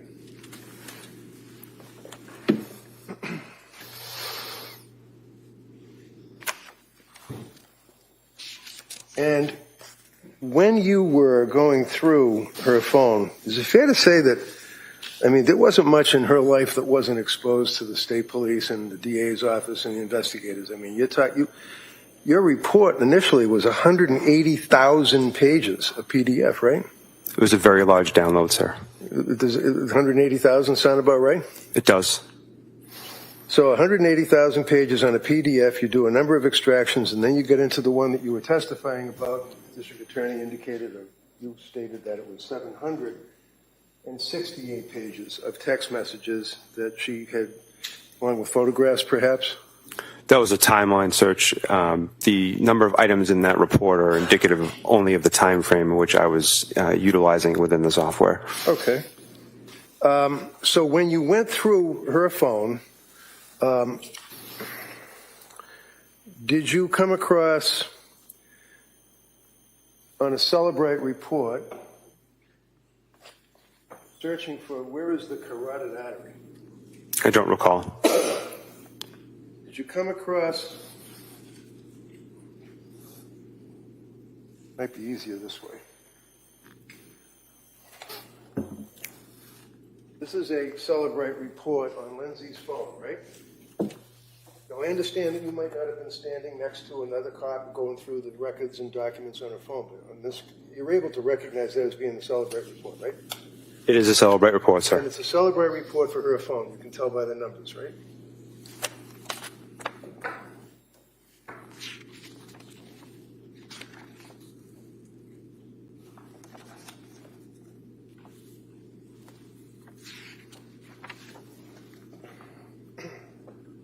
Maybe this would help a little bit. See this here where it talks about source file and it's got a number, quadruple 08110-0000925E and all the rest of them. That would be her phone, right? I don't have that number memorized. Of course not, but it would be in your report? Yes, sir. Okay.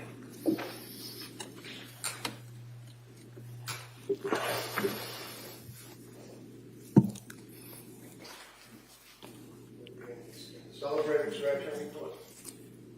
It would depend on the supplemental report that you have, sir, whether or not that character was displayed. I don't know where to look at that. You can tell me if that's, because this is, we agree, is Lindsay's cell phone. Celebrate extraction report. This item you have here, sir? No, I'm sorry, the exhibit. This is the calendar supplemental report, yes. For Lindsay, so what's the number? You must have a number that would connect to her phone, like an address, like your home address, but in fact it would be a number, right? It's a device identifier. It is not presented in this supplemental report. Okay, where would the device identifier be presented? It'd be presented in the front page of the initial extraction report. And that's the 780,000, whatever it is, pages, right? You don't have that here. Certainly 180,000 pages. You don't have that here, right? No, sir. Excuse me, Your Honor. Sure. Mr. Barrow, no, for a minute.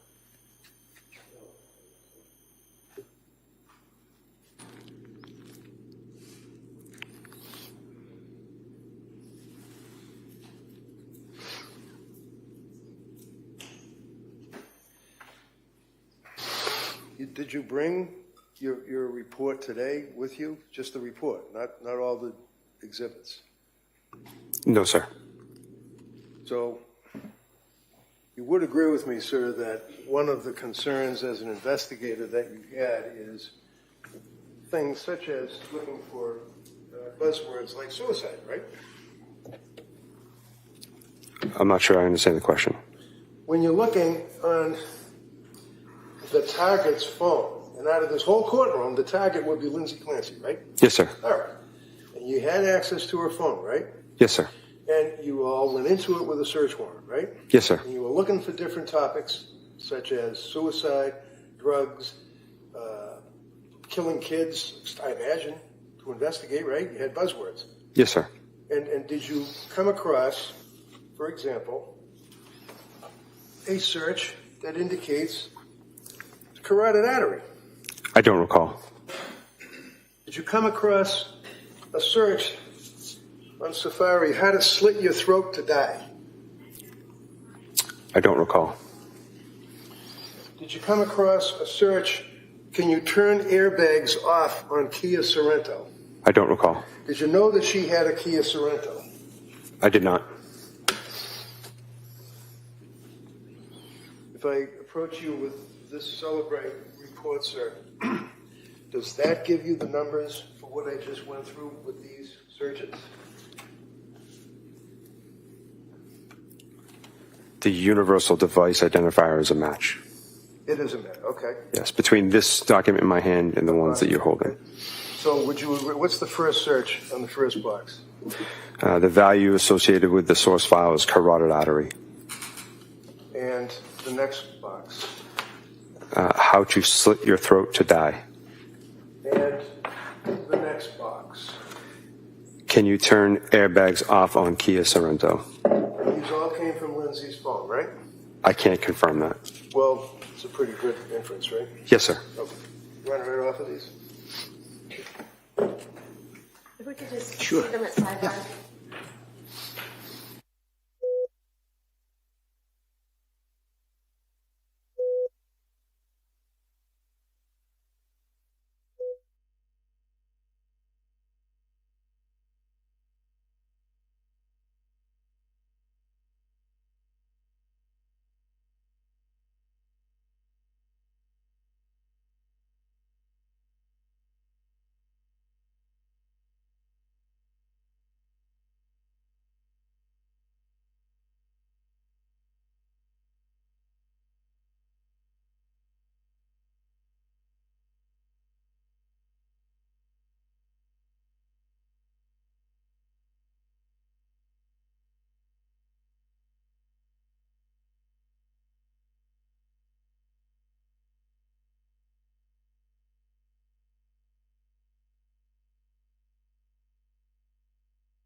identification.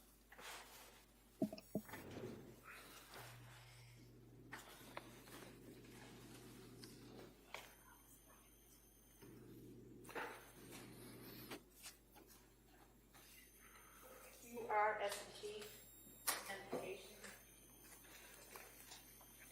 Thank you. And just, thanks. And if I can, just for continuity, sir, looking at what has been marked as Exhibit R, S, and T for identification, not an exhibit yet, the jury would have, but nevertheless, we can question you about it.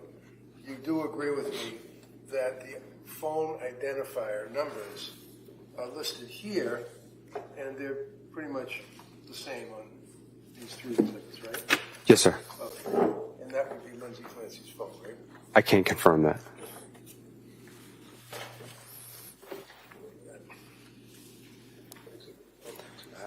Yes, sir. So I've just handed you Exhibit 237, sir. Can you tell me what that exhibit is? The district attorney questioned you about it. It's a supplemental report that I compiled from the Celebrate software on the calendar application. Do you have access to what was referred to as the mummy text messages? Not with this document, sir. So that document is the calendar that we had already gone through as far as seeing the doctor, 9:45 and 10 o'clock appointments, right? That's correct. Sorry. Is the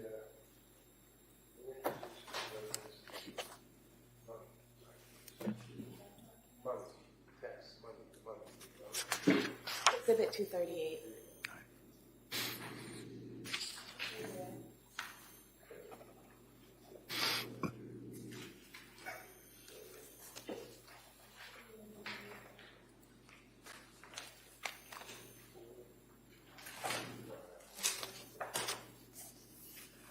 Exhibit 238, sir, if I may. On the exhibit, sir, this would be captioned the mummy text message thread between Lindsay and her mother. Is that fair to say? For January of 2023, sir, yes. Okay, so this search was limited by the police to January of 2023 for the texts between Lindsay and her mother, right? Correct, sir. It's a filtered supplemental report from Celebrate. Filtered supplemental report, okay. So who would be, when the jury's looking at these in the jury room, who would be the blue texter? Would it be Lindsay or her mother? You could just look at the participant delivered status sent from Lindsay owner to mommy. So the green would be from the owner of the phone to the recipient, mommy. Okay, so green would be Lindsay, blue would be the mother. That's correct. All right. Now, let me give you Exhibit 238, and just a representative example. I mean, looking through, will you look at September 28th at 6:18 in the morning?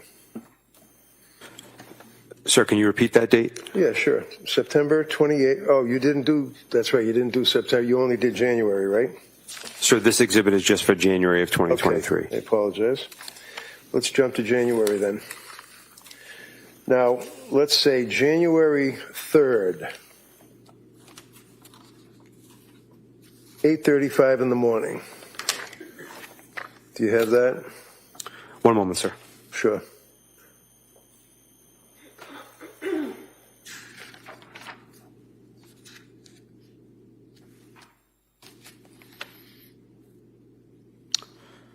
Yes, sir. And what did Lindsay say to her mother on January 3rd at 8:35 in the morning? At 59 seconds, sir. Yeah. I'm all right, period. Anxious about meeting with the whole psychiatry team. How about the next message that she sent at January 3rd at 8:37 in the morning? In 31 seconds. Sure. I'm just worried they won't send me home soon. Now, do you know, as a police officer working on this case, what she meant, send me home? Do you know where she was on January 3rd? It would be an inference only, sir. That's all right. You can infer. I believe she was in a medical facility. McLean Hospital. I recall that hospital being mentioned. And then on January 8th, sir, at 10:44 in the morning, was there a text from her mother to Lindsay, if you know? 10:44. Where the mother asked, did you sleep good? 1 second, sir. It's cut off by the clip here. 10:44 and 30 seconds a.m. Yeah. From mommy to Lindsay. Great. That will be fun. Sleep good last night? ? And did she respond? She meaning Lindsay? She did. What did she say? I actually did. And this was on January 8th, sir? That's correct. January 10th, could you pull that up, please? At 9:48 in the morning?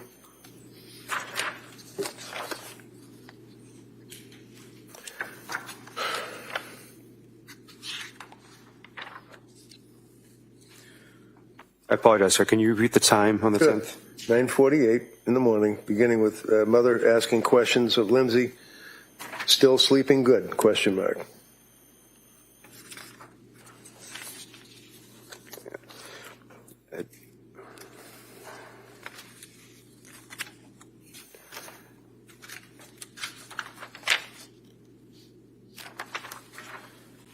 I have a message at 9:48 and 15 seconds from mommy to Lindsay. Okay, what is that? Good morning. How are you doing today? ? And what did she say in response? Good. Period. At the gym with the kids. And what was the date? Was that January 10th? 2023, 9:48, 21 seconds a.m. So do you have January 10th in front of you? Not the 23rd. Okay, my correction, sir. January 10th, 2023 at 9:48 and 21 seconds. All right. And what did the mother ask her?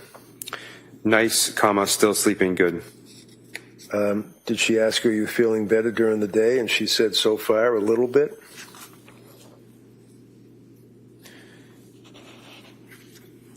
Would you like me to read that, sir? Yeah. At January 10th, 2023, 9:53:01 seconds a.m.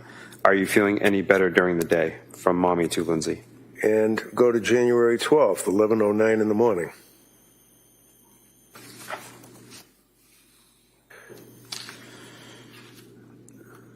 Yes, sir. What did she say? What did mommy say?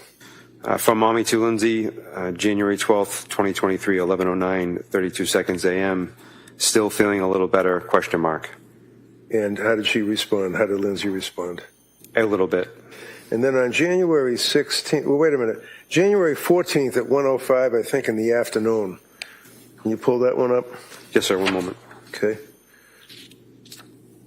You recall where it starts as, I'm waiting for the day. And that would be from Lindsay to her mother. Can you repeat the time one more time, sir? 1:05? AM or PM? PM. And this is on the 14th, sir? Yes, sir. Yep. January 14th. I have a message from Lindsay to mommy, January 14th, 2023, 1:05, 13 seconds PM. Saying? About the same, period, hanging in there and waiting for the day I wake up and feel me. So she says, waiting for the day I wake up feeling like me, right? That's correct, sir. Okay. And then on the 16th of January, if you can pull that one up.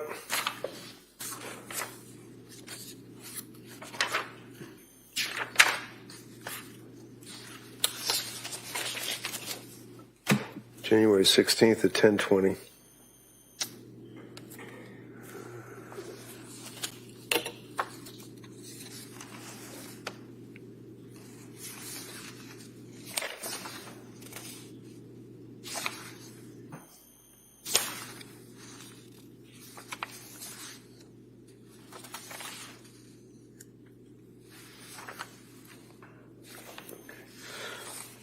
I have a message from Lindsay to mommy, January 16th, 2023, 10:20, 24 seconds AM. And what did it say?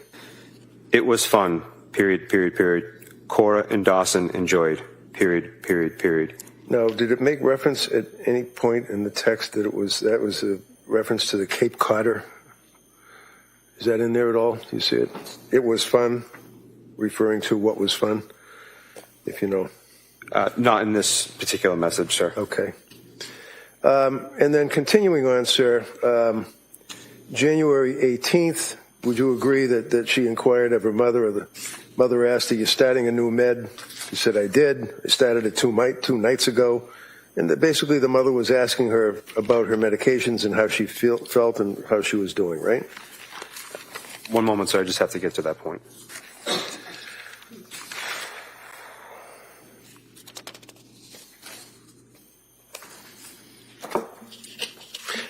You know what? That's okay, because it's an exhibit and the jurors are going to have it and they can take a look at it. So that's okay. We're good on that. Okay, don't answer the question. No, you don't have to answer it. It's all right. Okay, sir. Now, on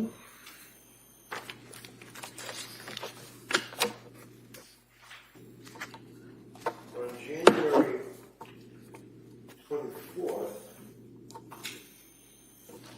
District Attorney asked you about the Google searches, Googling 3V restaurant, looking at the distance from the house to 3V restaurant, looking up menus. You recall answering her questions on that? I do, sir. And you're familiar also, prior to that, on the same day, that she had taken the baby to a doctor and that Pat texted her and asked basically, you know, how did it work out? Do you recall that? I recall the doctor's appointment. I don't recall the text. Do you recall that Lindsay sent a picture of her and her children taken that afternoon? I recall the snowman photo. I'm sorry?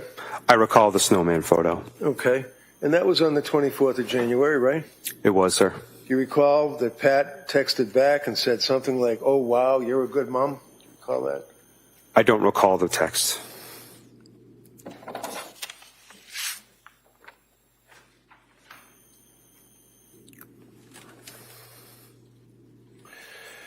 One of the other searches that you did would be, are you aware that there were searches for medical, such as questions regarding bipolar symptoms, psychosis, can you be in DKA without high blood sugar, page after page after page, trazodone, what is the effect of trazodone, Wellbutrin, how do you feel on trazodone, Ativan addiction, Prozac, Trazone, going on and on and on. You guys saw this on her search on her phone, the Celebrate, right? I recall those searches, sir. Okay. Could I offer this, Your Honor? This would be medical searches on her phone. Any objection? No. All right, that may be admitted. Exhibit 239. Great, thank you. Do you recall, sir, that there was also a search for schizophrenia? I'll say that. Not specifically. Well, if I approach you, sir, and your extraction report, does that refresh your memory that there would be a search on her phone for schizophrenia? See where it says schizophrenia? Right there.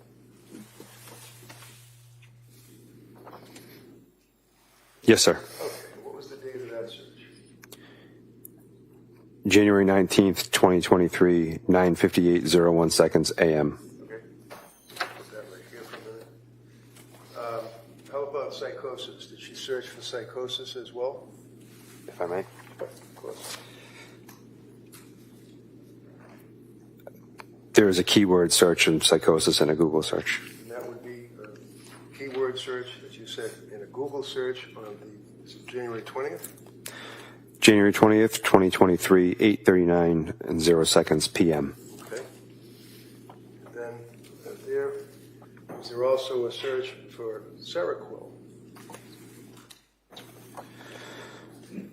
Seroquel is part of a search, yes. And what was the rest of the search? On Seroquel, feel like I can't have a conversation. Okay. And then it goes on a number of other inquiries as well, correct? Dealing with Seroquel. That's correct, sir. And then further, do you recall that there were a number of pages where she Googled and was inquiring about suicide? Yes, sir. And can you tell us when she was Googling suicide? December 29th, 2022, 1:02:14 seconds p.m. And would you agree that she also Googled on a number of occasions sleep? Sleep is one keyword and part of a Google search, correct? And then there's a number of pages that are attached to that dealing with the search for sleep, correct? That's correct, sir. And do you know the time frame that we're talking about from the Celebrate search?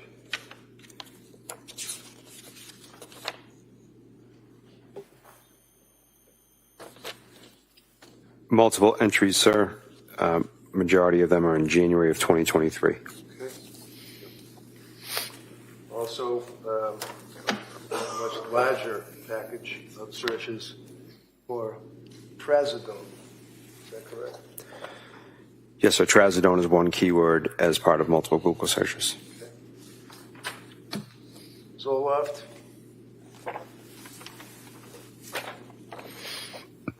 Correct. What's the time frame? If I may just remove this, sir. Yeah, sure. Earliest entry is December 31st, 2022, 4:07:48 seconds p.m. Last entry, all on the same date, December 31st, 2022, 7:06:39 seconds p.m. Okay. She also, on her phone, is a search for benzo withdrawals, right? Yes, sir. Benzo is listed as a keyword as part of another search. Also, after benzo, it says withdrawals, right? Correct. And what's the time frame for that, please? January 20th, 2023, 8:11:57 seconds p.m. Okay. And also a search for Wellbutrin. Yes, sir. Wellbutrin is a keyword as part of a Google search. Does it say what the time frame is? It does. What is it? January 16th, 2023, 9:14:47 seconds a.m. Okay.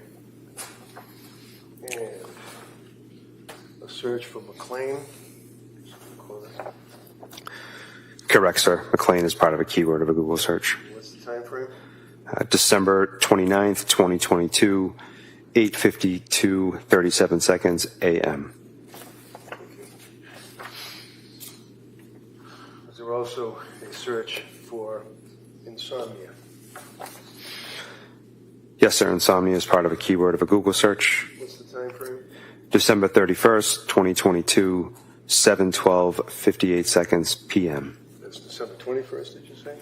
31st. December 31st, 2022, sir. And is there a search for keyword ketamine? K-E-T-A-M-I-N-E. Yes, sir. Ketamine is part of a Google search. It's a keyword within the Google search. What's the time frame? For this entry, January 20th, 2023, 8:39:0 seconds p.m. There's also a search pulled up on Celebrate for Lamictal. Yes, the word Lamictal was part of a Google search. And what's the time frame? January 16th, 2023, 9:23:13 seconds a.m. Okay. Was there also a keyword search for postpartum and Google searches for postpartum depression and various aspects of postpartum?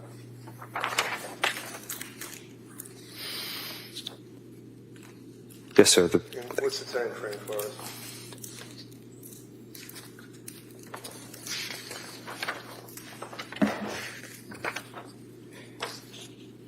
They all occur within January of 2023, with the earliest date being the 11th of January 2023 and proceeding all the way to the 19th of January 2023.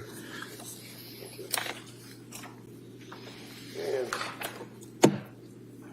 keyword benzo. Right on the Celebrate report for Lindsay's cell phone. It is, sir. Can you tell us what the time frame is? Sir, would you like it for the first entry or all the entries? Give me the ideal, like, for, the bracket, starting on when, ending on when. We don't have to go through all of them. The earliest entry appears to be December 6th, 2022, 9:17:05 seconds a.m., with the last entry being January 20th, 2023, 8:13:48 seconds p.m. And search for bipolar. That was on her phone? Keyword bipolar is part of a Google search, correct? Bracketed in. What's the time that it started and when did it end? The earliest entry is from this report is December 29th, 2022, 9 a.m., 37 seconds.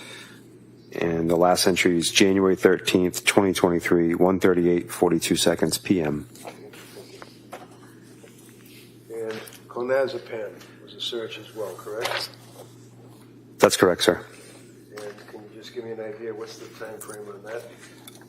All of the searches in this report indicate January 18th, 2023, in the morning hours from 11:26 a.m. to 11:27 a.m. Okay. And the next one would be Ativan. You see where it says Ativan? What's the first? Just give me the first month. What's the stat? Search for Ativan. The earliest time frame, sir? December 31st, 2022, 7:06:30 seconds p.m. Okay. Next one would be amitriptyline, correct? I'm not sure on the pronunciation, but it appears to be that way. Okay. And when was the amitriptyline search? When did it start? When did it end? January 16th, 2023, 11:01:28 seconds a.m., with the last entry being January 23rd, 2023, 8:17:58 seconds p.m. And then on January 20th, 2023, was she searching intrusive?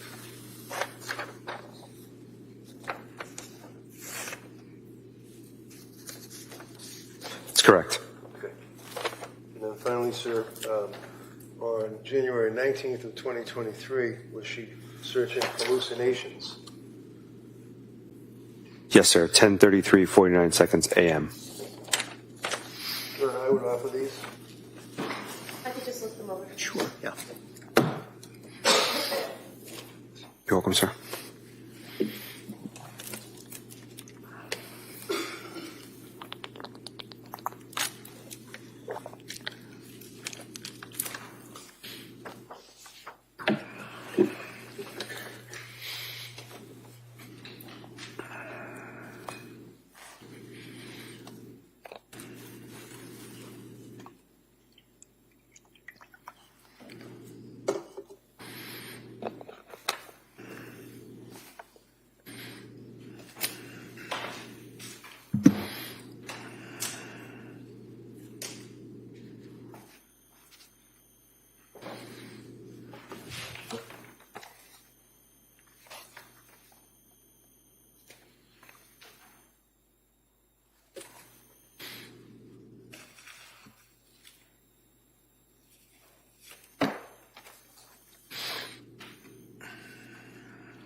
No objection. Okay, those may be admitted. Do you want to admit it's individual? All one? Is one individual or all one? I don't care. Ooh, why don't we do that? I hate to do this to you. Why don't we do it individually? Just might be easier down the road. Okay.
240 through 260 so far.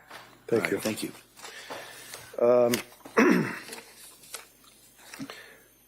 I apologize. I neglected to ask about this celebrate extraction report from Lindsay's phone. Just agree with me is another extraction search on her phone.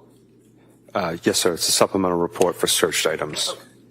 And looking at that, if you can, basically there are a number of search terms in there, such as pre-made goodie bags, and that would have been on December 31st. Is that right?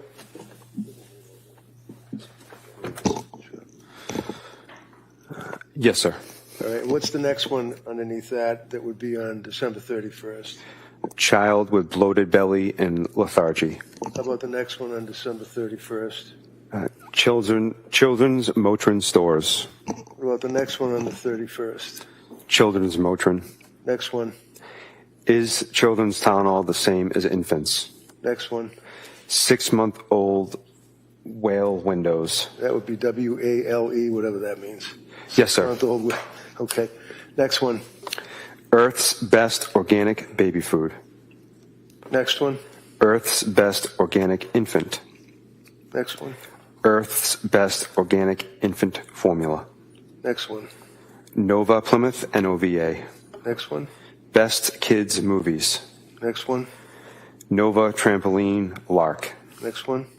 Unicorn Picture. Next one, if you can. Yes, sir. Unicorn Picture Free Coloring. Just read them right down. Just Yes, sir. Just rip right through it. Paw Patrol saves. I'll spell it. Paw Patrol saves the MEREKR. Twin Girls Bed. Cape Cod Resort. How much formula for 8 MINTH? Chuck E. Cheese. Chuck E. Cheese. Children's Motrin. Children's Motrin stores. ADC Temple Touch Thermometer. Can I just interrupt you? Yes, What do we sir. have to for date right now? The last item I read was ADC Temple Touch Thermometer, sir, and the date was January 17th, 2023, time 2:19:03 seconds p.m. Okay. I just want to get a frame on the time. Okay, Yes, sir. Go ahead. Finish that up. 8-month milestones. Fluffy slime recipe. Fluffy slime recipe. UTI symptoms children. Kids Miralax. Miralax for kids. And what was the date on that? The last date on the page for Miralax for kids, January 24th, 2023, 4:47:31 seconds p.m. Yeah, go ahead. Finish these three more. Yes, sir. CVS Pharmacy, Pedialax, Pedialax. Thank you, sir. Right off of this, Judge. All right, that may be admitted.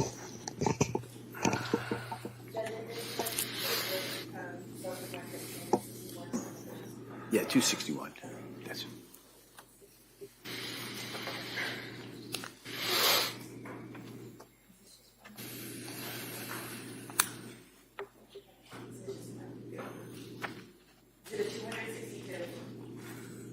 And then finally, sir, approaching you with what would be a report.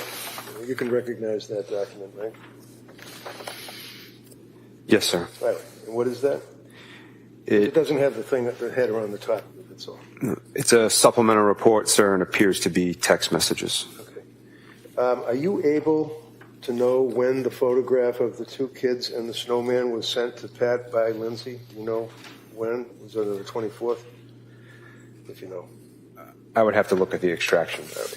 So, understanding jury would be able to be looking at the photo and has a little history. If we look at this report, you see where it says Lindsay owner, and then over here it says Cutie. Yes, sir. So is that from Pat to Lindsay? That's correct. And what's the date and the time? January 24th, 2023, 8:19:45 seconds a.m. Okay. And what's the next one that you see? And just say to us, like, it's Pat to Lindsay or Lindsay to Pat, and what is the message? You don't have to go through all the numbers. Yes, sir. Next item, do you want me to read the date, sir? Sure. Next item, January 24th, 2023, 8:36, 17 seconds a.m. Lindsay DePat loved an image, which is a reflection that someone used the feature within iMessage to like an image. Like an image, like a photograph, right? Correct, sir. Okay. Yep. What else? Want me to keep going? Sure. January 24th, 2023, 8:42, 16 seconds a.m.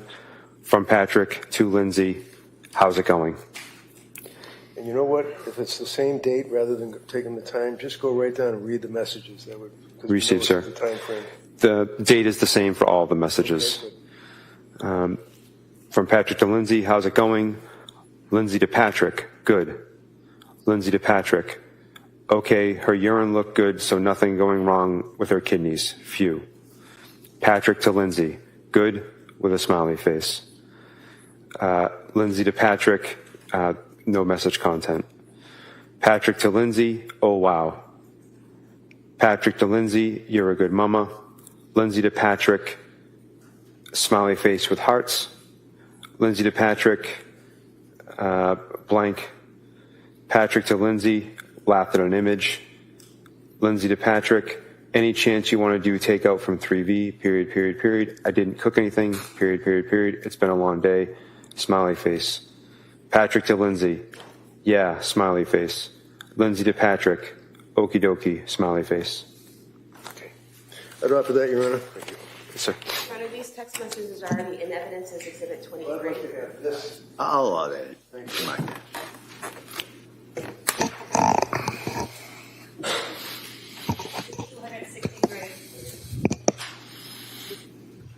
Finally, District Attorney spent some time asking you about modifications to a photograph, and I think it was of the little baby. You recall that line of questioning? Yes, sir. What did that mean? Does that mean that someone, or Lindsay or someone on her phone, changed the photograph of the little baby? Is that what that means? It means that the photo was edited in some fashion. So that could be like coloring? It could be a variety of things. Like what? As I indicated in my earlier testimony, it could be that someone took a live photo, and instead of having it be a live photo, which is a multiple burst of images, they took it down to just a single photo. Okay. Anything else that can be modified? Multiple things, but from the extraction, that's the only thing I was able to determine. So you weren't involved in the search of the Clancy house on the 24th, 25th, were you? No, sir. Were you aware that there are photographs of the kids hanging in virtually every room, kitchen, living room, bedrooms? Did you know that as an investigator on this case? Sir, I was not involved in the search. To know that there were dozens and dozens of photograph albums of little babies all over the house. Did you know that? I was not aware of that, sir. Thank you. Commonwealth redirect. Thank you. All of the exhibits that defense counsel just put in about the searches for psychosis or certain drugs, are those all available in the disc Exhibit 236 in some of those reports where you can search the word and all of those mentions will come up? Yes.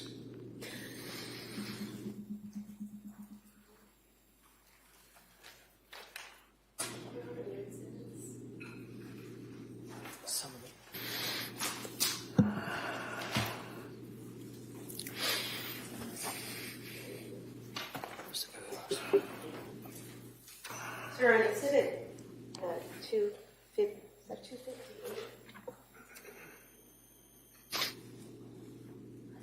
Thank you. The search is about psychosis.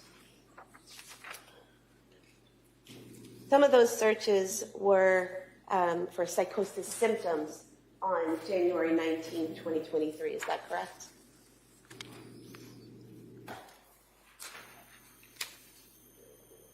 That's correct. So the person using the phone, looking it up, was looking up to find out what the symptoms of someone would be experiencing if they had psychosis, correct? It's a keyword search for psychosis symptoms. You were asked some questions about the chats between Lindsay and her mother in Exhibit 238. Correct? Yes, ma'am.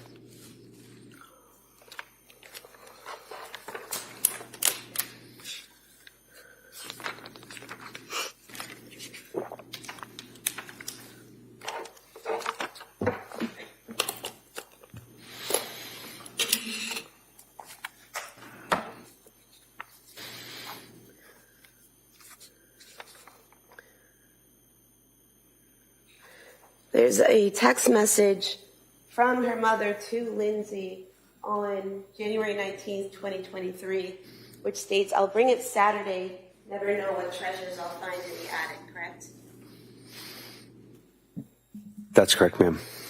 Seeming to indicate that her mother is going to visit her that Saturday, correct?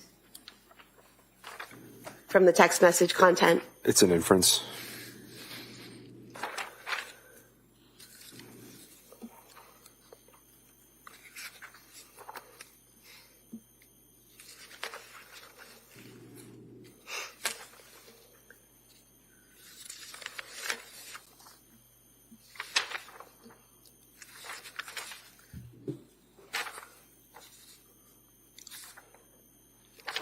There's also a text message from Lindsay's mother to Lindsay on January 22nd, which would have 2023, which would have been the Sunday after the Saturday visit, in which her mother says, "Enjoyed seeing everyone this weekend. Nice to see you doing better."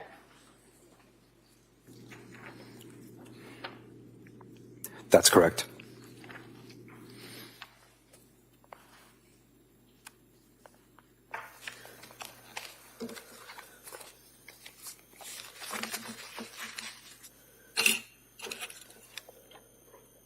I have nothing further. Mr. Rankin? Just very briefly, kind of like a housekeeping thing, if I could, Judge. I'm approaching you with text messages. Would you agree with me, again, that this came off of Lindsay's phone, and it would be text messages between Patrick Clancy and Lindsay? You can kind of flip through them all. Trust me, one or the other. It's up to you. Yes, sir.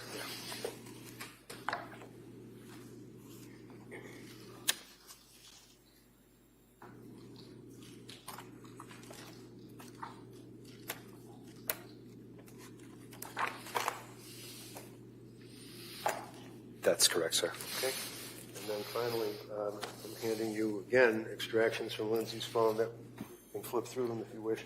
Would be between Lindsay and Sue Clancy, her mother-in-law, Patrick's mother. It says Sue Clancy.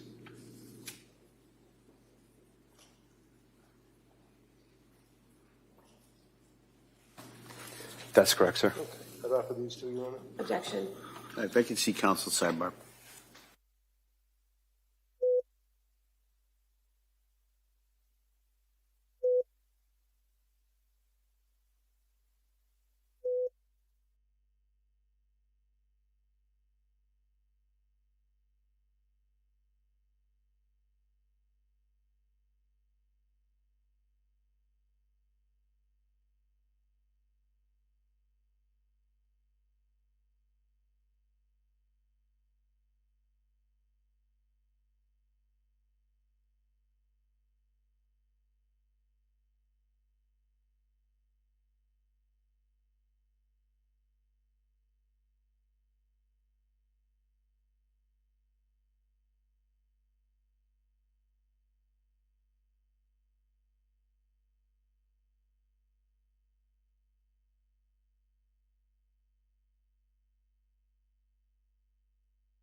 and D for identification. Right. So that's all I have. Thank you, sir. All right. Attorney Sprague, anything further? No, Your Honor. All right, thank you, sir. You may step down. Thank you.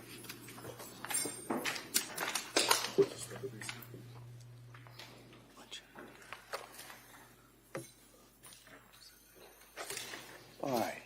So members of the jury, it's 1 o'clock, so 1:01, so they'll hold that against me.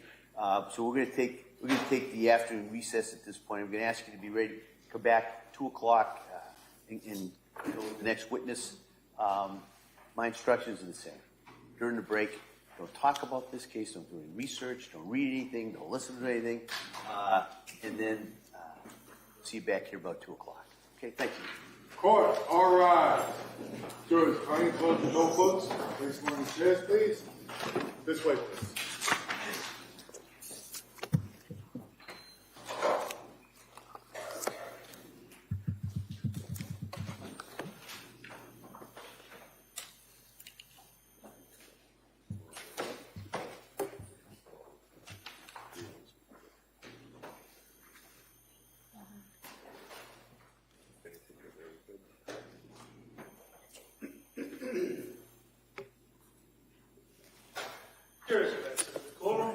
Before we break, Judge, I apologize.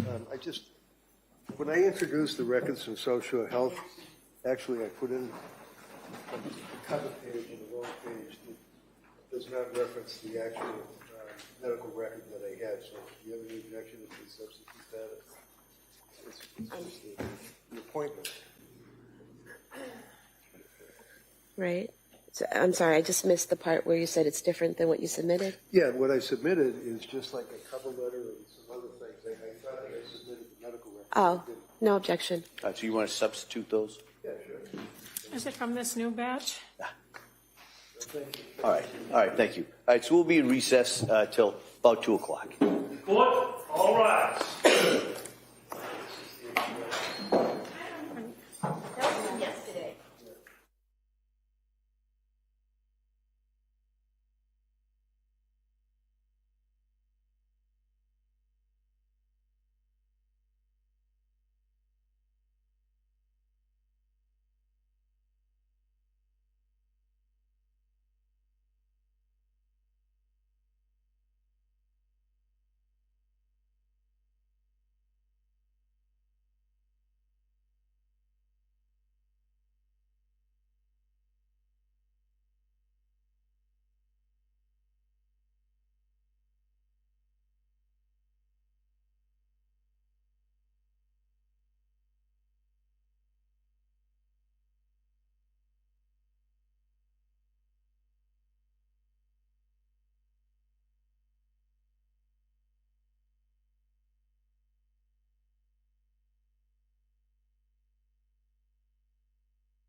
Court is back in session. You may be seated.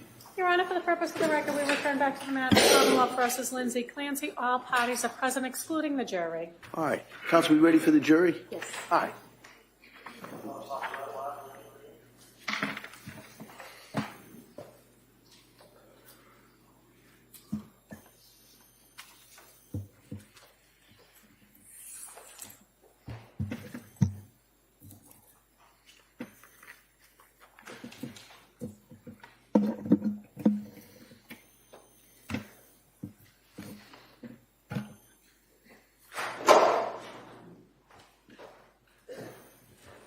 Order.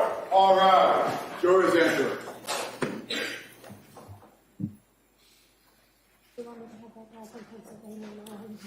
Yeah, we should have the helpful.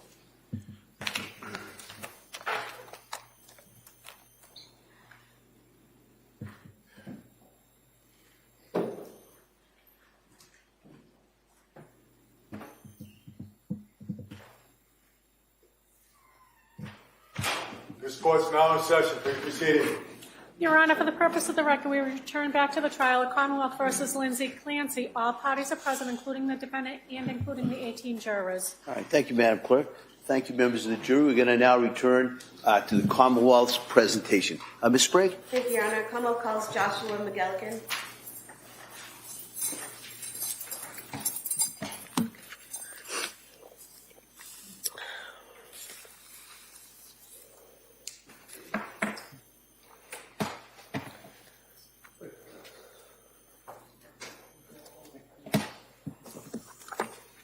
Good afternoon, sir. Can you stop right here? Please, right up to the clerk, please.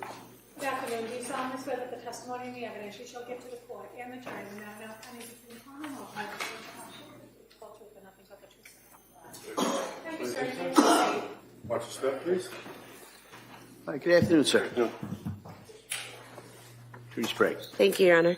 Good afternoon. Can you please state and spell your name for the record? Joshua McKelligan, McKelligan. Where do you work? Massachusetts State Police, How long have you been with the State Police? since December 2013.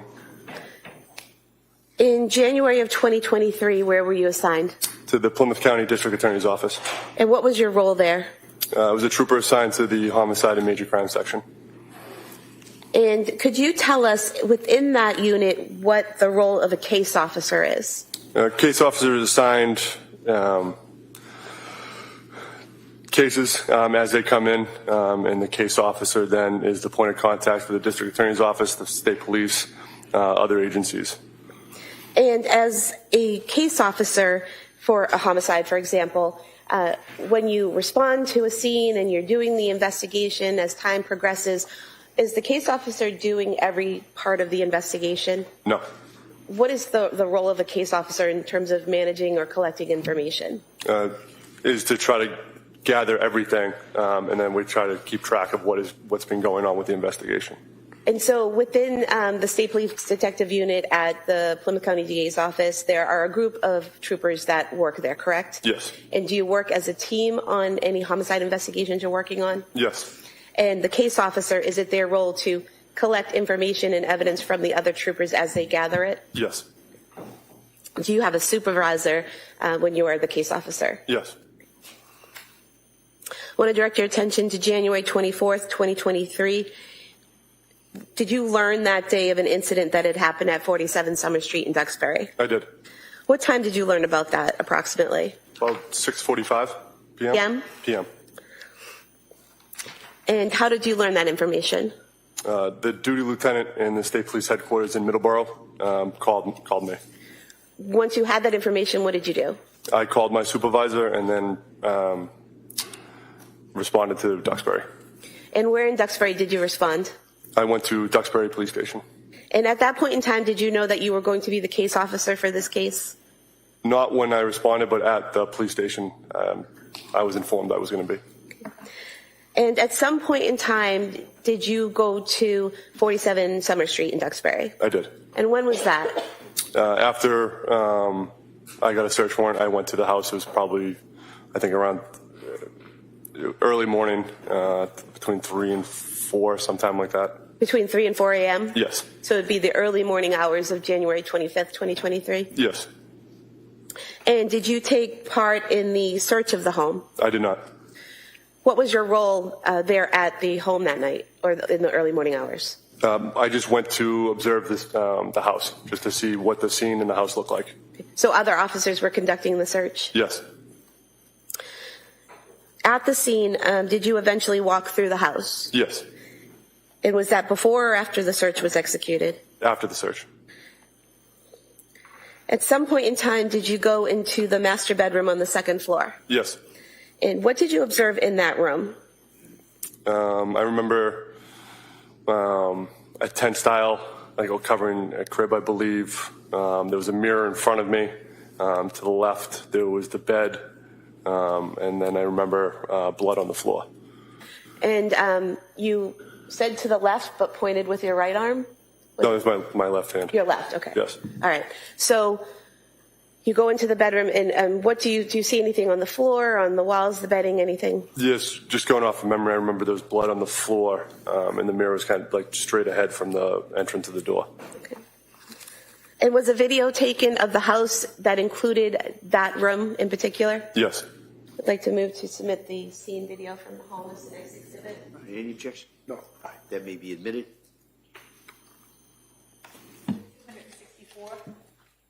And if we could play the portion of the video for the master bedroom. Sure.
Thank you.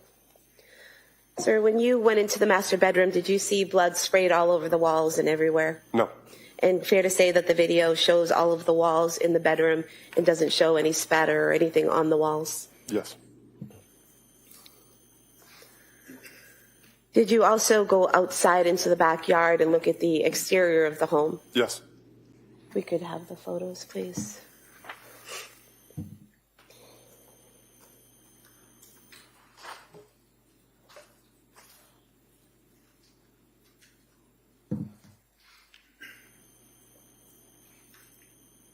If we could zoom in on the top window.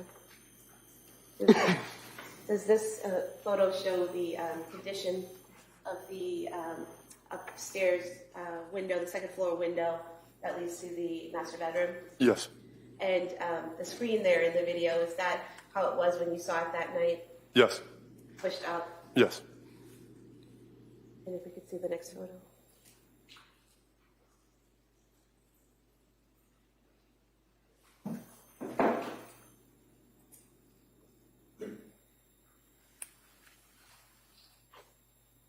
Maybe go back to the first one. Actually, we can go back, yes, to the first one and zoom in the middle there between the two windows. And these areas of red-brown stains on the exterior of the house, did you observe those that night on in the early morning hours of January 25th, 2023? Yes. And then the third photo, please. We could zoom in on in there. Would this be, this third photo, would this be the first floor window below the master bedroom window? Yes. And these red-brown stains on the shingles and then on the window ledge there, were those there in the early morning hours of January 25th, 2023? Yes. Could we have these three photos marked as the next exhibit on the disc? Any objection? All right, they may be admitted.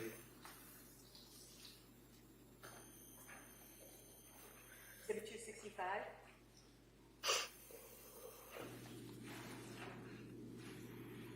Now, as the investigation proceeded, did you learn, or did other officers learn from Patrick Clancy that the defendant was on some psychiatric medication? Yes. And was that information relayed to you in terms of preparing the search warrant? Yes. And is that why you included prescription medication in the search warrant? Yes. At that point in time, did you or any of the other officers know that the defendant had crushed up pills and taken them that night? No. At some point in time, did Patrick Clancy bring pill bottles to the state police and turn them over? Yes, he did. And where did he say those were from? In the center console of his truck, not the top section, the section underneath it. Did he tell you at some point that pills had been found in the nightstand drawer? Yes, he did. And that was in the master bedroom? Yes. And did he tell you who he found those with? Yes, he did. And who was that? His attorney? And did he tell you why he gave those pills? Objection. I believe it was me, and I'm not his attorney. But that's what, why don't you re-ask that, what it was that Patrick Clancy said?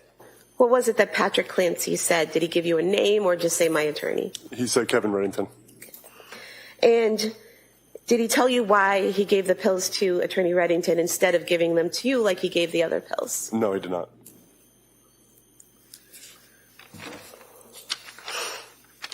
He never attempted to turn those pills into the state police, or those bottles into the state police. Is that correct? Correct. At some point in time, did you learn that the Clancy family had gone to the Museum of Science on January 8th, 2023? Yes. And was a video obtained? Yes. Did you watch that video? Yes. Did you observe the family, including the defendant, interacting with each other, and the defendant specifically interacting with the children and exhibits at the museum? Yes. Your Honor, at this point in time, Exhibit 14, I'd ask to play just a small portion of that. It has not been played previously. All right.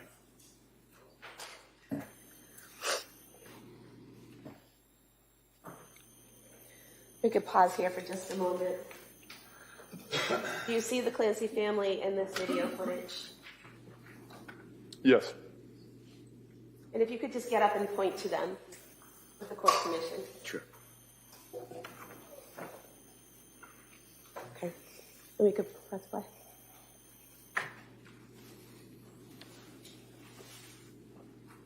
And at this point in time in the video, are we seeing Patrick Clancy take Dawson Clancy out of that room, leaving Lindsay Clancy with Callan and Cora? Yes.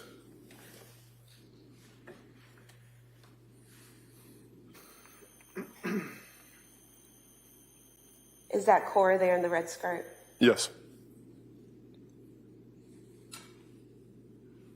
Now, at this point in the video, at approximately 11:58 and 30 seconds, what is happening in the video footage now? Cora's beginning to play with the exhibit. Patrick's standing off by himself. Lindsay Clancy is with Callan, and Dawson is watching. Could you just point out where Patrick and Dawson are? For the record, you've pointed to Patrick towards the top of the screen and Dawson near the entrance to the exhibit. Yes. Yes. And throughout this video, in this portion of the video, can the defendant be seen instructing the children, pointing to them, showing them how to work the exhibit and operating some type of control panel? Yes.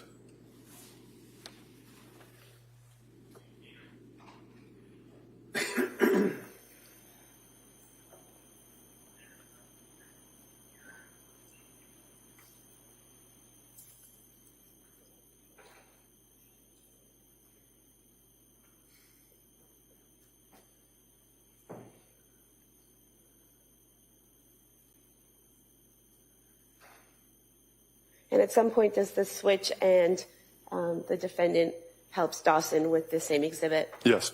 And that goes on for several minutes? Yes, I believe so. And showing, I think we've gone forward to approximately noon in the video timer.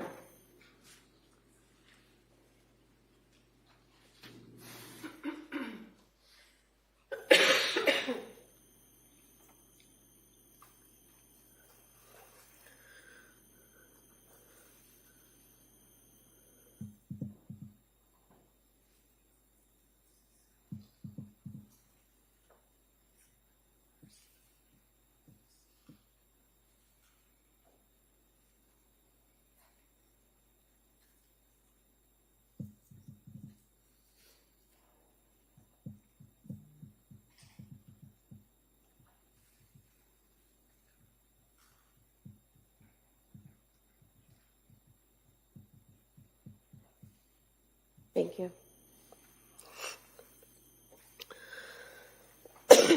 Excuse me.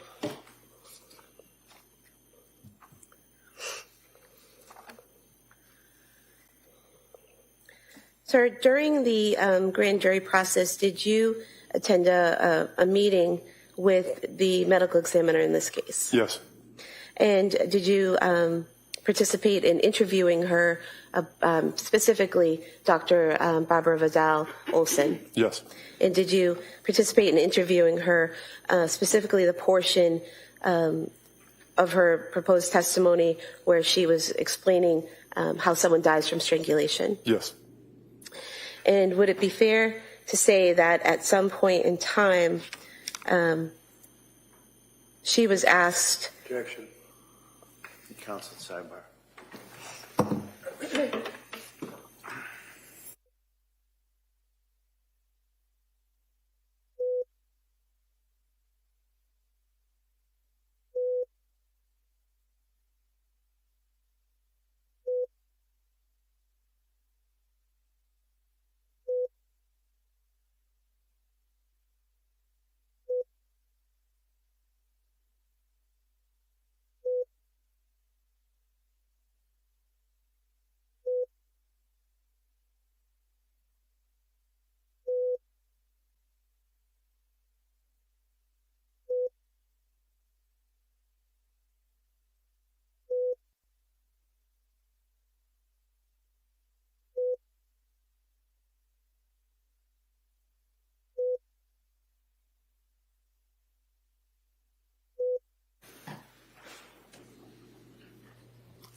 Sir, in that meeting with the medical examiner, did she tell you that constant pressure would need to be applied even after the person went unconscious in a strangulation in order to affect death? Yes. Did she tell you that it takes several minutes of continuous pressure to cause Can we death? not have leading questions? If this is going to be admitted, can we not have leading questions? It's her witness. You want to ask him what she said. And then Do you recall? Sorry. Go ahead. Do you recall what she said about the time it takes to strangle someone to death? After unconsciousness, I think she said several minutes. It would take several more minutes for someone to die. And would that be several more minutes of strangulation? Yes. I have no further questions. Thank you. all right. Ms. Reddington. So she asked you about the pills that were located in the master bedroom by Patrick when I was with him, right? Yes. And you know that Patrick indicated that after you guys had cleared the scene, finished with your investigation, seized all the pill bottles that you were able to locate, that I went in the house with him and I took a number of items, photographs, albums, things on the wall and stuff like that, right? All I know is the pill bottles. I don't know what else you took. Oh, just the pill bottles. And at some point I imagine that DA must have shown you this, recognize this as being the nightstand drug. It looks similar to the one that was in the video. See it? You look at it? I mean, it looks similar to the one. I've never seen that. I don't know.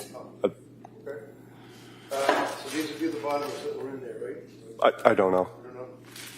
And do you know that when these were seized, the first thing that was done is I contacted the DA's office and said that I had them?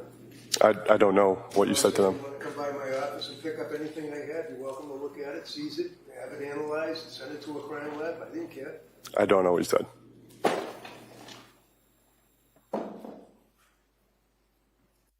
So, yeah.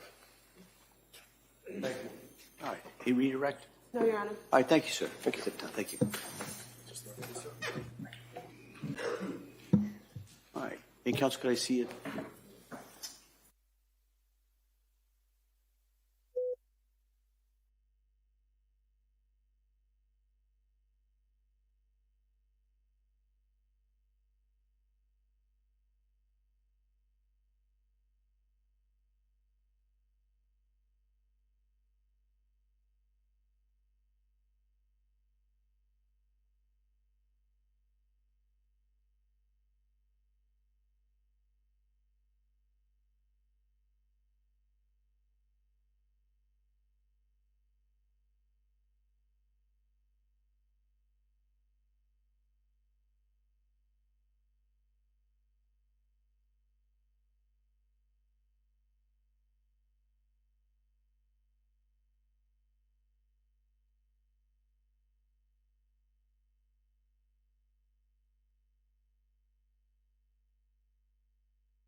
The jury, I told you we might break a little bit early today, and finally, again, I was right.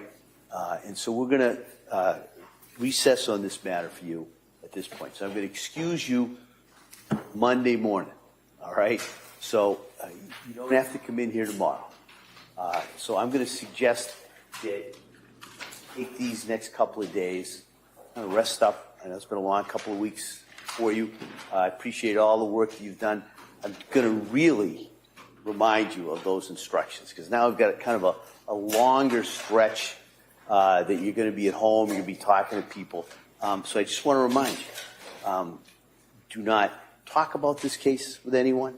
Don't do any research about this case or similar cases. If you have any questions, don't do any research. Don't try and educate yourself on any of the issues or facts that you've heard so far in this case. Don't make any little road trips to go by any places or try and fill in any gaps. The other thing I want to remind you, you have to still keep an open mind. All right? It was probably easy easy to kind of nod and say yes when I said that at the very beginning of the case. But now you've heard a lot of evidence, but you haven't heard all the evidence. All right, you haven't heard the closing arguments of the attorneys. You haven't heard the law that you do apply. So I'm just reminding you have to do that. It's so important. And so I just kind of want to remind you on that. I want to thank you so much for so far all the work that you've done and all the work that you're going to do. And so I hope you have a very nice weekend. And we will see you on Monday. Just in case you're wondering, we're still well on track. But we'll see you on Monday. We'll continue with the trial at that point. And again, have a nice weekend. All right, thank you.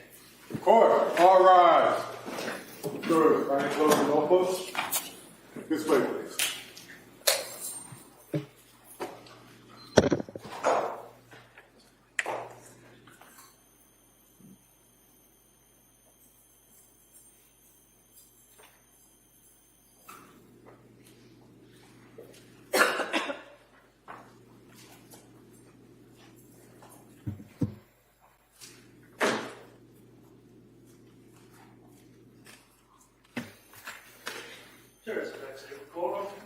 All right. Can I see counsel again over at sidebar?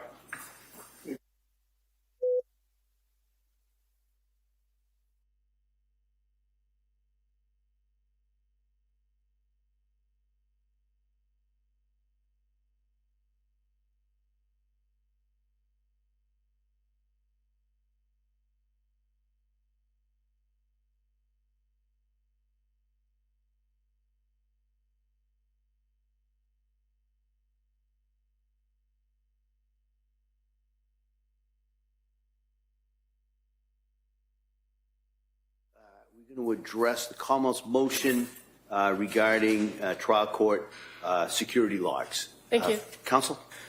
Your Honor, the Commonwealth is asking the court to allow the Commonwealth and the defense to have copies of a log that we were advised that, or we've seen, that the trial court security has for people who go back into the lockup area to visit with or tend to or what have you with the defendant during the course of this trial. Both myself and ADA Sprague have witnessed at several points. Obviously, we know there are medical staff that go back with the defendant, but in addition to medical staff, which are not really the primary thrust of this motion, it's that there have been other individuals that are not counsel that are permitted to go back there. And we're not alleging that that's inappropriate in any way, shape, or form. Clearly, the staff here, the security staff, has followed all appropriate protocols. But we are aware that Dr. Zeisel has been back there. We witnessed a priest being allowed back there the other day. And we are advised that these visitors are kept as a log when they come, when they exit, what days, what times. And the Commonwealth is alleging that that's information that might be necessary for us to effectively cross-examine some of the defense witnesses that are going to be presented. Certainly with Dr. Zeisel, it could pose as a potential bias that he's there, that he's back there. He's being presented as an expert witness on the concept of criminal responsibility, and there are certain ethical rules that forensic psychiatrists and psychologists follow that he might be subject to cross-examination about, and this, and the nature of his relationship with the defendant, could be an area fraught for cross-examination. Because the court records are not, these court records, I would suggest, are not in the care, custody, and control of the Commonwealth. Procedurally, we have filed the motion as a Rule 17 motion asking for access to the records just for this defendant during the course of the trial. I mean, you're not looking for the name of the priest who went back there, are you? Father Boyle. I mean, I understand. I'm just trying to figure out what the scope of this is. I understand the request for Dr. Zeisel's amount of visits, because he's slated to possibly be a witness. So I understand how that might be relevant. Right. The priest, well, I'm struggling with. At this point, Your Honor, we haven't been furnished with exactly who defense is going to be calling as witnesses in their case. We have an idea from a witness list that was filed that keeps evolving as the trial progresses. So we don't know, for instance, if that person for some reason has a relationship to the defendant and he wishes to call her for some, or call him for some reason. So with the exception of, again, the nurses, we don't necessarily need their information. We know the purpose for why they're there and that they don't have a role in this case. But anyone else who has been permitted back there that is outside the medical staff, I would suggest the Commonwealth is entitled to at least know, and whether we are able to use that information if it becomes more apparent when the defense was underway with their case, that would come to, that we'd have to wait and see if that's the case. But certainly the fact that counsel has announced Dr. Zeisel as a testifying witness, that's information we believe we're entitled to. All right. Mr. Reddington?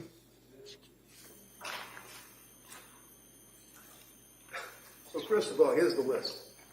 They want the list. We don't need a Rule 17 and a court order. They can just go over from there to there and get the list and see who's been going in and out to see Lindsay. I don't have a problem with that by no means whatsoever. Father Bob is a Roman Catholic priest who baptized these kids, who is very, very close to Lindsay. Not in a religious sense. They just like each other.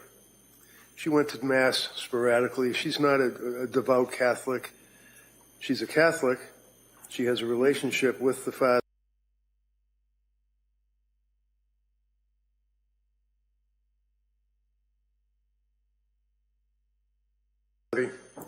I haven't even talked to the guy since last week. First time I ever met him. Shook his hand. Nice man. After that debacle yesterday that we went through with the public, let's stay focused on. I am staying focused. Well, this is what I'm dealing with. I guess I'll tell you right now, so I can save you. I'm not ordering the name or address of anyone other than Dr. Zeisel. Can I call him as a witness right now? Cool. No. I'm gonna allow that so the Commonwealth can take a look at that record. Nobody else though. And then at some point, if the doctor is called, we may need if we have to address that, we can address it. So I'm going to allow the Commonwealth to have the information regarding Dr. Zeisel, and that's it though. Anyone else who went back there has been admitted pursuant to the appropriate rules of the security department in this case. Especially, I'm not ordering the name, address, or frequency of this Roman Catholic priest. I'm just not going to do it based on the record that I have now. If for some reason he's called as a witness, which I haven't seen that, I haven't seen an expectation even regards that. If that comes up, then the Commonwealth can renew this, and I may reevaluate.